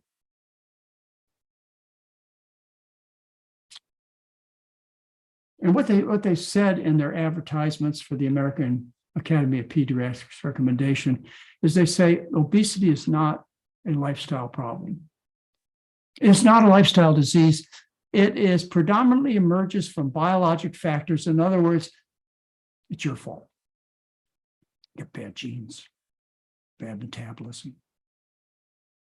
There's nothing to do with food, nothing to do with exercise. It has everything to do with something we can't change, except by giving drugs or cutting out part of your intestine. All right. The problem's food. The problem is the food. You don't stand a chance, and neither do our children. They don't stand a chance because pretty much all that's available, particularly to children, are fast food items. Look what IHOP does to make you happy as a consumer. They want to give you as many calories, as much food as possible for the least money possible. That's their goal, to get you to buy it. So IHOP stuffs their pancakes with cheese, resulting in just one serving. 1,360 calories that are 36% fat. What chance do you have? Remember, a female woman, maybe 2,000 calories, a man, maybe 2,400 calories a day will satisfy them. You could, if you're active, you could eat more than that, of course. You take in more than half of your daily calorie needs in one single stack of pancakes. Taco Bell. You have, because you're hungry and you're going to eat it all. You're not going to leave any of it on the tray, are you? They feed you a particular boxed up meal that has 1,150 calories and is nearly 50% fat. They expect you to eat this for lunch or dinner, one serving. Well, if you're hungry, we'll sell you two. Pizza Hut. Well, most people I see eat pizza don't just eat one slice. They eat 2, 3, 4, 5, 6 slices. 4 slices of Pizza Hut pizza is 1,240 calories. McDonald's newest item is the land, sea, and air burger. I'm sure it won't take you much thinking to figure out what they're talking about. They're talking about one layer is beef, land. Another layer is sea, fish. Another layer is air. Yeah, chicken. You got it. 1,300 calories. What chance does a child have of not becoming one of those children who's categorized obese and is put on drugs for the rest of their life, or goes through surgeries, and many of them are alterations in their anatomy? Rich foods make people sick. That's how you have to address the problem. We even identify some of the products with names associated with royalty, like Imperial Margarine and Dairy Queen and Burger King. We don't even hide the fact that this is rich food. All right, the program that I teach, and I had to get around to telling you about what I think the truth is. And what I practiced for 47 years is the McDougall diet is the right diet. It's the right diet for human beings. It satisfies the hunger drive. And you can become a part of this program easily with no cost at all. Just go to our website. We offer a free program. No gimmicks, got recipes, got instructions on doing the program, etc. Right there, free, drmcdougall.com. Of course, I would encourage you to come to our 12-day telemedicine internet program where you can get intense help by professional staff, but it's all there for you for free. And foods that are appealing, that you like, that you want to eat, they're even more tasty than the items you get from that fast food restaurant. We have 4,000 recipes published. And you can go to Instagram and look under the McDougall category, and you'll find every day people publishing, independent of us, recipes that they have enjoyed based upon low-fat, starch-based cooking. This is catching on, folks. I am optimistic. I think we're going to win. The truth will win out. I believe. I really do. We've published 3 studies showing the effect of a starch-based diet, high carbohydrate diet, on weight loss. We did a 7-day study involving 1,703 people. This study was performed over a 10-year period of time, an observational study, where we looked at weight loss over a period of 7 days, 1 week, 7 days. And the average weight loss was 3.1 pounds in 7 days. Now, some people lost more. Some people lost 12, 16 pounds. Some people gained a couple of pounds. Yeah. But these are our results published without being questioned. We had no criticism of our work. Independent study of our program was done at Oregon Health and Science University, totally independent of us, except for the fact that we educated them. They gathered the participants, they designed the testing, they did follow visits, they collected the data, they published the paper without any input from us, from me in particular. And what they showed in terms of weight loss was a 19-pound weight loss over a year. The saying is if you do something for 6 months, that's a permanent behavior. Why do people follow the diet for a year? It's because they love the food. And they got so many other problems resolved: the weight, the constipation, the indigestion, the blood pressure, the blood sugar, etc. Why would you not stick with it? And then the 3rd study was done, again, completely independent, really independent of us. I didn't even know what was going on. It was done in New Zealand. It's called the Broad Study. And they did it in a community. People they asked to follow the McDougall diet. Actually, you read the end of the paper, they followed the McDougall diet. And the weight loss was, they brag about them getting the best weight loss of any program in the world. They brag about a weight loss of 25.3 pounds in a year. Why? Because the diet satisfies hunger. Yeah. This is what happened during the experiment. My investigators, particularly my principal investigator, Dr. Yadav, she was shocked when she saw this data when it first came out. The compliance to the diet. What we did is a randomized control trial, the highest quality of any study you can do on food. Random, completely independent of the McDougall program, Mary and I. And what they did is they took a group of people and they divided them into two groups, one a control and one an intervention group. And they analyzed through a food frequency questionnaire the food intake over a year period of time. And you see the red line there. This is the control group. These are the people that were asked to stay on the typical American diet that they were eating. And you can see they maintained a fat content of about 40% for a year. And people who came to the clinic, the same program we teach now in the 12-day telemedicine, internet-based program, except you never have to leave your home. And we get a chance to support you in so many other ways, better ways, than we did with the live-in programs at the hospital resort. These people dropped their fat intake to fewer than 15% of the calories and maintained it for a year. Permanent changes. 85% of the people were compliant for 12 months.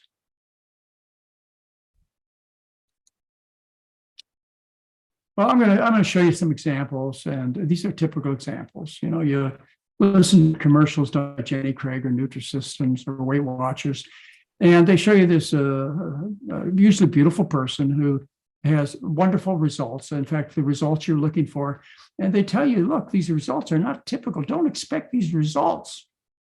Ladies and gentlemen, I'm telling you to expect the results that I'm going to show you. These are not the best case scenarios. This is what's going to happen to you. You can count on long-term success because you're never hungry. If people tell me they're hungry on the McDougall diet, the first thing I say is you're not on the McDougall diet. You're not following our philosophy. You know, these are some recent pictures. We get every week or two, we publish somebody on our website or through our newsletter, Star McDougallers. So I just picked out a few, like Doug Lerner. You know, he exercises. Yeah, he was in the 2020 Olympics, but he lost 140 pounds. He used to be, 284 pounds. You couldn't run a marathon at that weight. Anyway, he cured his diabetes, went from hemoglobin A1C from nearly 12% to fewer than 6%, which is cure. Dropped his cholesterol 100 points. Bad cholesterol dropped significantly. Blood sugar became normal. He cured his diabetes, as you would expect to happen if you follow the program and you have type 2 diabetes. Look at his picture down in the right-hand corner. What a tough life this poor man had. Had to order a seatbelt extender when he got on an airplane. Couldn't buy clothes in a regular shop. The first thing somebody saw when they thought about him is they look, my goodness, this poor obese man. I'm sure they didn't think, oh, this is, obesity is something you should be pleased about, even though there are people like Lizzo who are still trying to tell us that it's good to be fat because she hasn't arrived where she should yet, and she will. I have hope for her. Let's see. Oh boy, the list is long on what happened to Beth. But, the important things are she's offered medications. Her illnesses have been resolved, and her weight loss has been what she needed. She lost 70 pounds, 50 pounds during after she learned the McDougall program. So she feels younger than I did this time last year. Thomas McCarthy. These are typical examples, ladies and gentlemen. This is not the best case scenario. This is the scenario you should expect. I've got hundreds of pictures to show you. They're all basically the same. Lost 140 pounds, regained his health. The picture says it all. Fred Ford. He's an author and speaker. He weighed 350 pounds. Now he's 242. And his goal is 205 pounds, which he expects to reach very shortly. He started the program in 2021 in March, 2 years ago. That's what he's accomplished in 2 years. Lost 23 pounds, dropped her cholesterol. That's what she felt she needed to lose. Stephanie Douglas. I love the food. I love the program. I love the results. This is why it's so much fun to practice like we do. We're the happiest staff out there that you can find, because true pleasure in life comes from helping other people. We get a chance to do that every month or two by putting people through the 12-day telemedicine program. Anyway, she had juvenile rheumatoid arthritis, which she cured. She suffered terrible when she was in her 30s. Started the diet, it went away as you would expect it to do. The inflammation. Here's some examples in a worldwide picture.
Mm.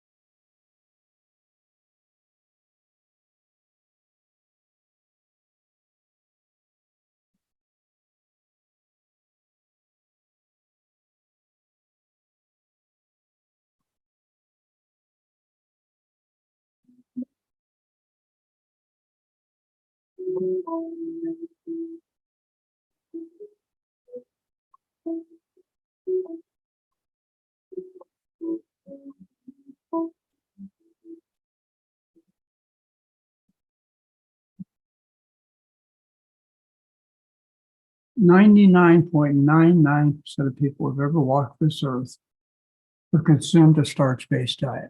Didn't mean they're vegan. I mean, they ate anything they could find.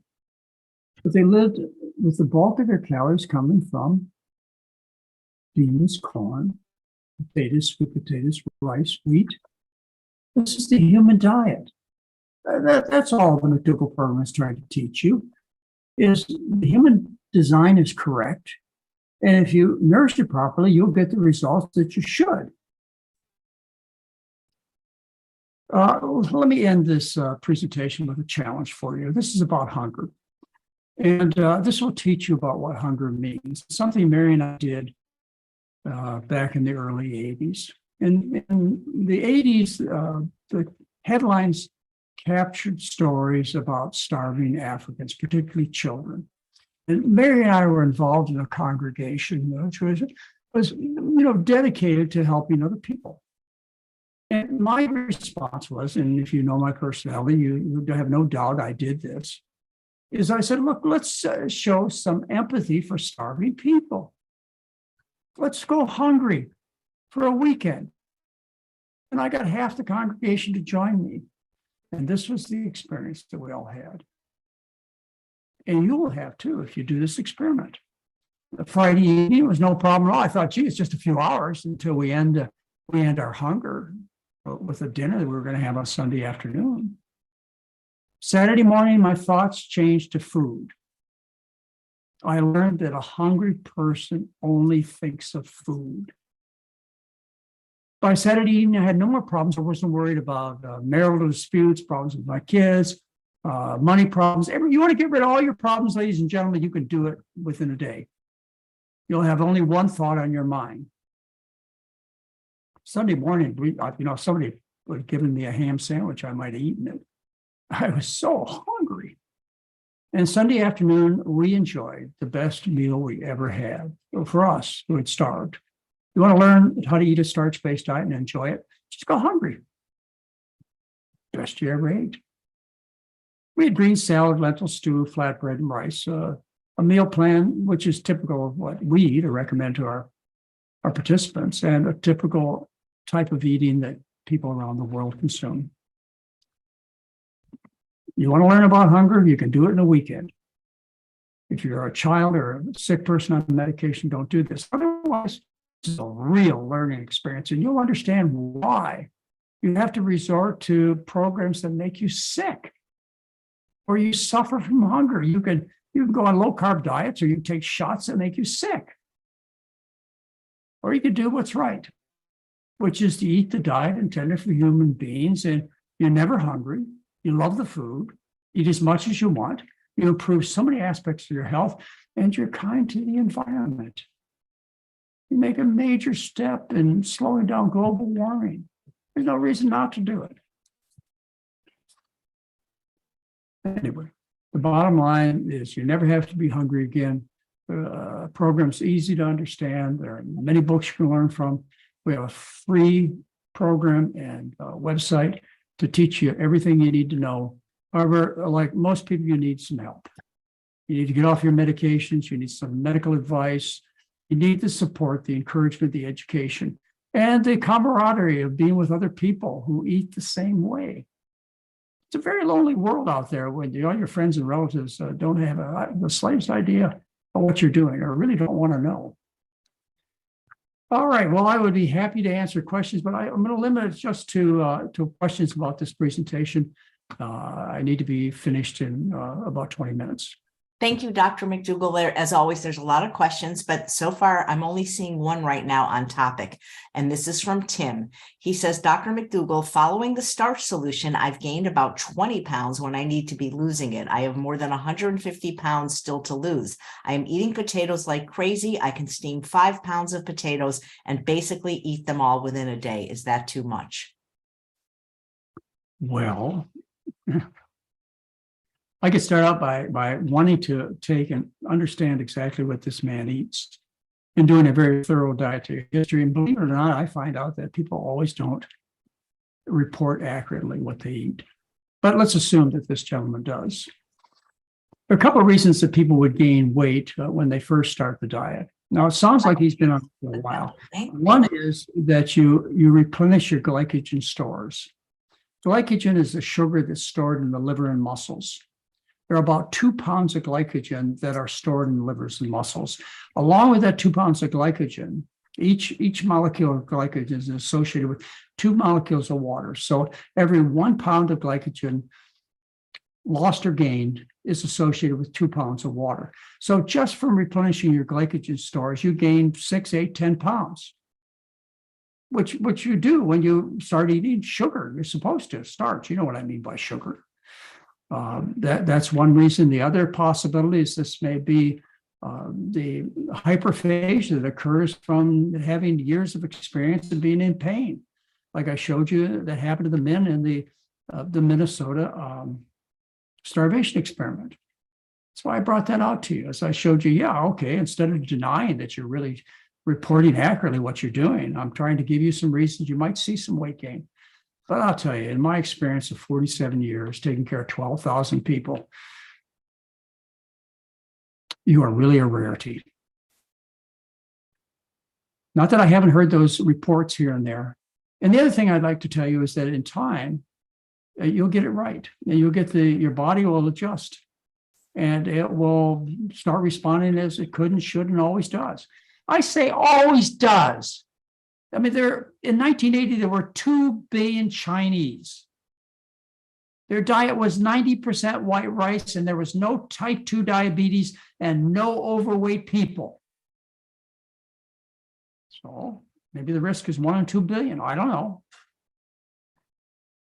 I just showed you various populations of people, and you're a person of geography and history, and you can go back and look at people who ate before the introduction of the diet of aristocrats, or in parts of the world where they don't eat this rich food.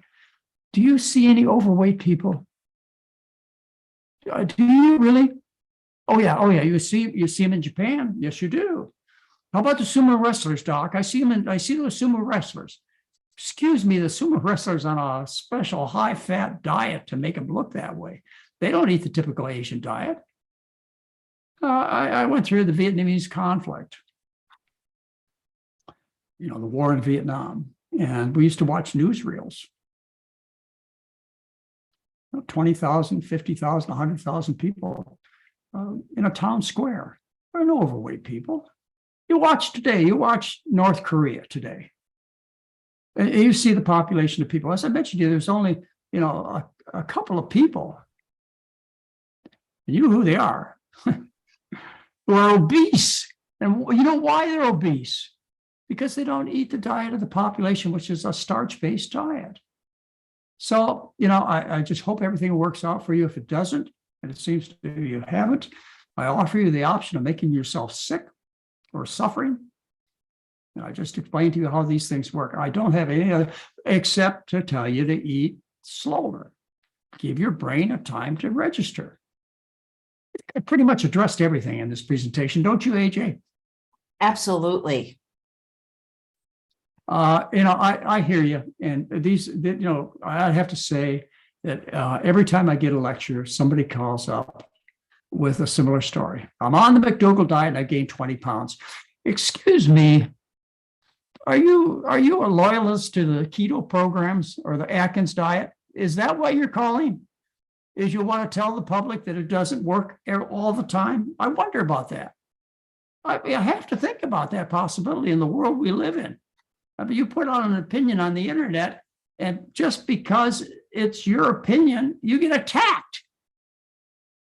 I'm not saying that this is the situation right now. I'm trying to be, take the high road on this and say, okay, you got a problem. Here's some reasons why. It's an experience that fewer than 1 in 2 billion people have. Just doesn't happen. And I gave you some reasons why it might and some solutions what to do. Eat simple. Take a break. Eat medium-sized plates of food. Give your brain a time to register what's going on in your stomach. And you might get a little exercise too. But I don't think the problem is you having too big of a stomach, or you having bad genes, or you having a mental disorder, which are the excuses that people are given for why they're overweight. Why are you overweight? Well, my stomach is too big. Or I've got bad genes. In rat studies, they show that there are rats that have a tendency to be obese with a certain genetic makeup. Or I'm psychiatrically ill. I'm an obsessive compulsive overeater. Or here's one that I'll finally state, that one of the excuses to blame you for having health and weight problems. They tell you it's because you don't exercise enough. All right, that throws a little guilt in your direction. But think about it. In these populations of people that I talked to you about, the Japanese, the Chinese, Thailand, Vietnam, there are people who are school teachers, they're bankers, they're priests. How much exercise do they get? And not everybody works and toils in a field, but they're all still trim. Exercise makes you fit. It's important. Don't take this as me downplaying the importance of exercise. I just want to put it in perspective. That's not why you're overweight. The reason you're overweight is because you're condemned to being overweight, to having a high set point, because you eat the wrong foods. You eat low carbohydrate foods. Remember, carbohydrates satisfy the hunger drive. And you eat fatty foods, but the hunger drive doesn't even register. It doesn't even know you've eaten them. I think I put together a pretty complete story. But anybody else have any comments? Absolutely. There's a couple people that are saying, and I've heard this too, and I completely believe what you say, that they don't feel satiated unless they include fat. Yeah, well, this is called the Chinese restaurant syndrome. I mean, one of the Chinese restaurant syndromes. Back when I ate the Western diet, and my friends reported the same thing, is you go to a Chinese restaurant and you would be hungry just a few minutes afterwards, after eating your Chinese-based meal. And the reason is you're not used to that kind of food. You're used to a glob of muscle and a quart of fat ending up in your stomach, and so it doesn't register like it used to. But once you start eating this way for a while, what registers is the starch, is the carbohydrate, as I showed you in the experimentation. Carbohydrate satisfies the hunger drive. So you have a period of adjustment that you might want to go through. And in that period of time of adjustment, remember you ate the Western diet for 40, 50 years. You love that pepperoni pizza and that burger. And you're used to what happens to your stomach. You're used to the indigestion and the stomach cramps, and you miss them. Well, give it a little time, and pretty soon, especially, and listen, I'm sure there are 400, 500, 600 people listening right now who had exactly the experience I'm talking about, is once you adjust to this kind of food, the satisfaction is so much greater, so much more complete. Recall the potato. I showed you the satiety index done by Susan Holt. The classic experiment. The most satisfying of all foods is the potato. Now, if you go from a double cheeseburger to a potato, you won't get the same type of filling sensation. You won't get, the glob of fat and the lump of meat that you're used to eating. And it's going to feel different. But you give it some time. How much time? A few days. You'll be fine. And you'll adjust to getting the satisfaction. Don't you experience that, AJ? I can't believe how much we get to eat on your program and be slender. It's every day is Christmas on a low-fat, starch-based diet. People are always trying to get me to eat nuts, and I tried it with the help of Dr. Lyle for 3 months, and guess what happened? I gained weight. I would much rather eat the way you prescribe. This is another reason, and thank you for bringing it up, is people are used to eating the same size portions. And because our food is so calorie dilute, if you're eating a pile of food, the same size as the pile of food you ate from calorie-dense foods, you're going to be hungry. You'd eat 2 or 3 times as much food as you did before in terms of its appearance, in terms of its volume. There's a major reason right there. I'm sorry I didn't bring it up, and you were able to remind me of that, AJ, is you're not eating enough.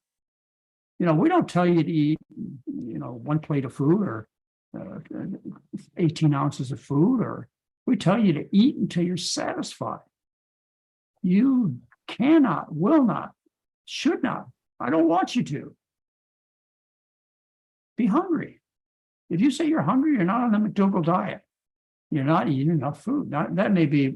I'm glad you brought that up. I think that's a major issue here, is you're eating the same size pile of food that you ate on the Western diet.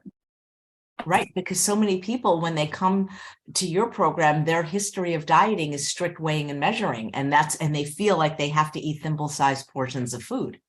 Well, that's why at both the hospital-based program, the San Diego Hospital, which we ran for 16 years, and the resort program, which we ran for 18 years, we always served the food buffet style, never portion control. Big buffet line, nobody was there to tell you only take 1 scoop of this or 1 scoop of that. You ate as much as you want. In fact, the only time I got disturbed with my participants was when I saw them doing what they did pre-McDougall.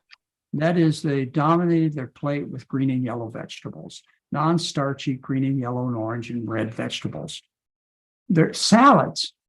We have this idea that you need to eat salad to lose weight. Well, excuse me. If that worked, you wouldn't be in the program. You'd have lost the weight because you've been trying for decades to lose weight by eating salads. You just end up hungry. Absolutely. Like, Dr. McDougall, I don't believe in weighing and measuring my food, but just for kicks and giggles, sometimes I'll weigh the size of my sweet potato at lunch and it weighs almost 2 pounds. 2 pounds. that was the good one. Big ones are good. I know, I love them. If it's less than a pound and a half, I'm going to be hungry. So very good. Thank you. And Susan, who's watching live, says, does the hyperphagia ever go away? I've been doing whole food plant-based about 3 years. Yeah, it goes, well, one way in these men, I can just report to you what the Minnesota starvation experiment showed.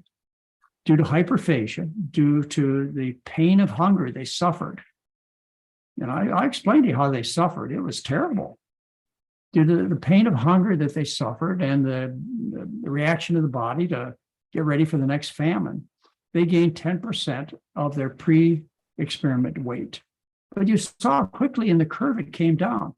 Once you replaced the free fatty mass, in other words, once the liver got back to the usual size, the muscles, the spleen, once it returned to its original size, not once you lost the weight, you're still in hyperphagia with fat loss. But once you've replenished the free fatty mass, then you stopped the hyperphagia. Again, what this person reports, having hyperphagia for 3 years, doesn't fit with the experiment that I shared with you. But I've known enough people, and you have too, that have been suffering all the time. Al Roker, just for an extreme example, they suffer daily with hunger and obesity. When they weren't hungry, they were obese. When they lost weight a little bit temporarily, they were starving. And that must take a terrible psychological toll on you. Remember, a hungry person can only see food. You doubt it, you do the experiment I shared with you at the end of the presentation. You take a weekend out, and you tell me there's any thought on your mind after about 30 hours of food. Then we really get into the fact that you and I have a misunderstanding. It ain't going to happen. Or I'm gonna have you starve at my house, and I'm gonna watch what you're doing. Do you realize that some dieters cheat? Like Walter Kemper used to say, all dieters are liars. I wasn't going to say that. Walter Kemper, of course, Chef AJ and the rice diet. That was one of his statements. He took care of thousands of people. And one of the things he used to whisper behind the person's back or to his staff is, all dieters are liars. So I don't know, could be true. Probably not. But a lot of them, it's not a matter of just lying to people, it's lying to themselves. Which is even more basic and even more of a problem is you're lying to yourself about what you're doing. Well, I'm a low fat diet. I only eat 2 pieces of cheesecake a day. It's vegan.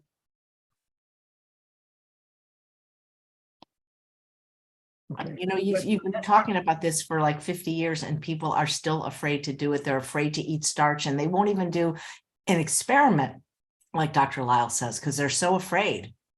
Well, there are people out there that want to be well. They want to change. They want to live their life without thinking about food all the time. Hungry people only think of food.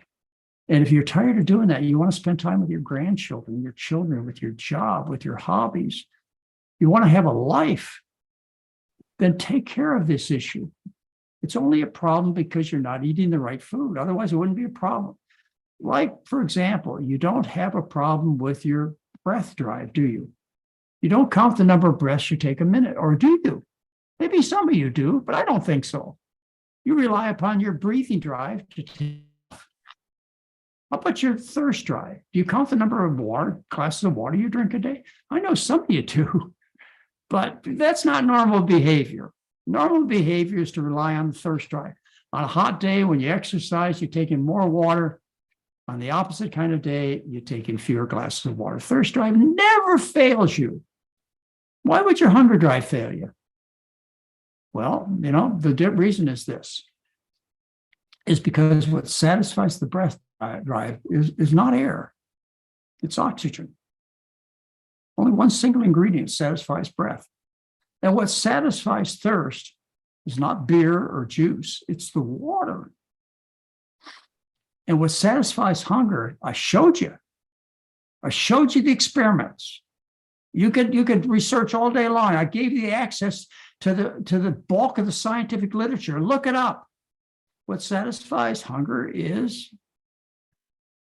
sugar, carbohydrate, or as I talk about it, starch. I'm not talking about table sugar. I know some of you get confused. To me, starch is beans and corn and rice and potatoes and sweet potatoes. That's sugar. That's the kind of sugars we're talking. It just like, I have to say it as we close this presentation, is it never happens without an explanation. And the various explanations I've given you have taken care of a minority of people. Actually, this happened about a month ago when I was giving this presentation.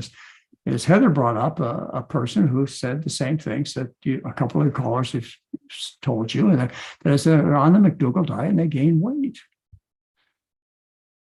And so I did a little bit of thinking, a little bit of research, and I discovered that rather than just telling you it ain't going to happen, well, long term it ain't going to happen. For a short period of time, you may develop hyperphagia from the pain of hunger, just like they did in the Minnesota starvation experiment, which is a classic. Never be done again. Never ever be done again. Look it up. Enjoy yourself. These 36 men, they suffered for you and I and the rest of the world to explain to us how powerful hunger is.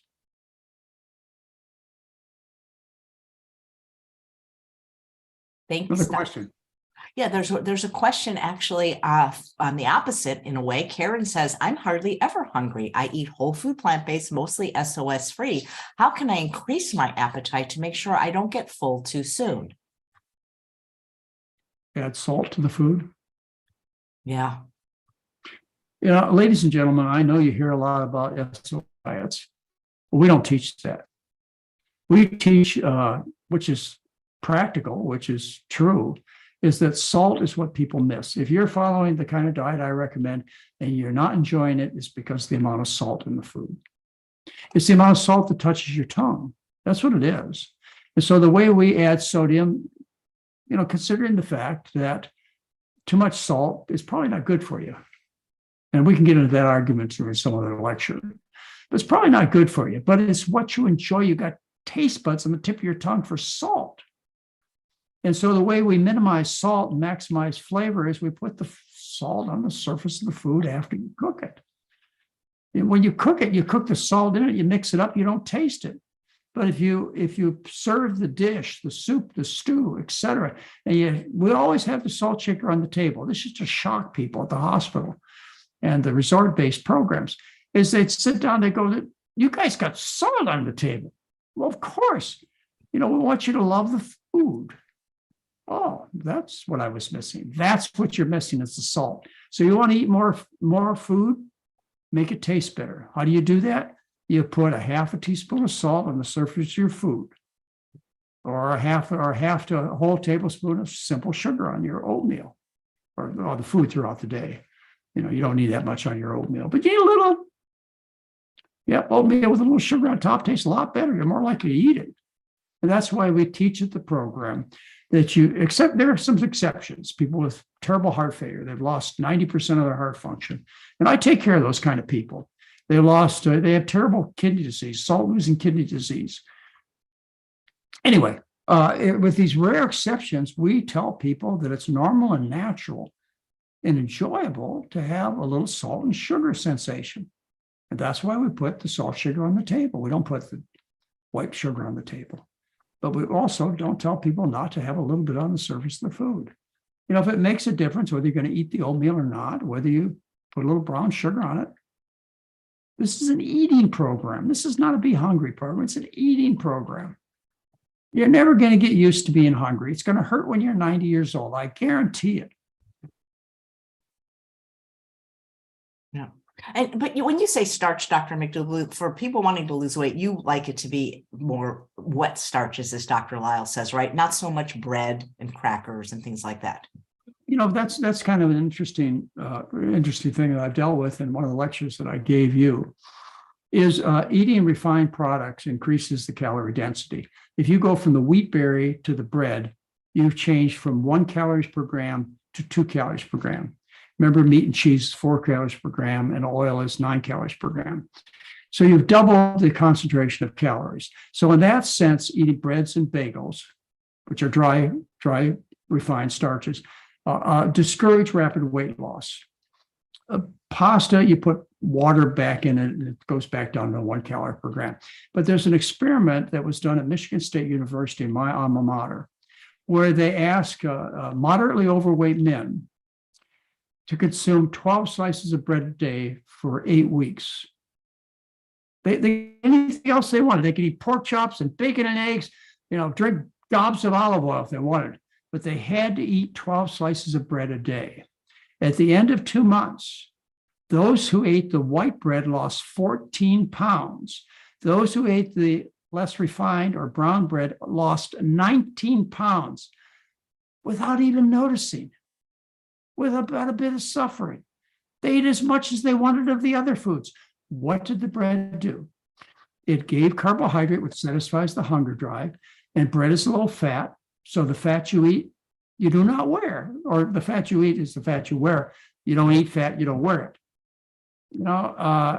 So don't be afraid of bread. Most of you, I know I've developed a paranoia that's unjustified. However, if you're on the maximum weight loss program, you got to get in your bathing suit by June. You need to lose 40 pounds. Then don't eat the bread bagels. Yeah, and of course, don't eat the nuts, seeds, and avocados. Oh boy. Or drink juice, and I'll be there in a minute. Or dried fruits. Just tell Heather to wait. I did, but she's got patients and doctors. Okay. All right. I want to respect your time. This was fabulous. Thank you so much. What a wonderful presentation. I really appreciate it. These were good participants and good questions. I want to thank you for the questions. And as I say, it stimulates me by getting questions to challenges. It was Heather that asked me about the person who called just a few minutes ago about, I've been on the McDougall diet and I've gained 20 pounds. Well, if it's true, then this is why. And in the last couple of weeks, I've refined that explanation for you. Told you why, showed you why, told you the solution. What else do you need? Thank you very much. Thanks for having me. Thank you, Dr. McDougall. And thanks all of you for watching another episode of Chef AJ Live. Please come back tomorrow when we're doing straight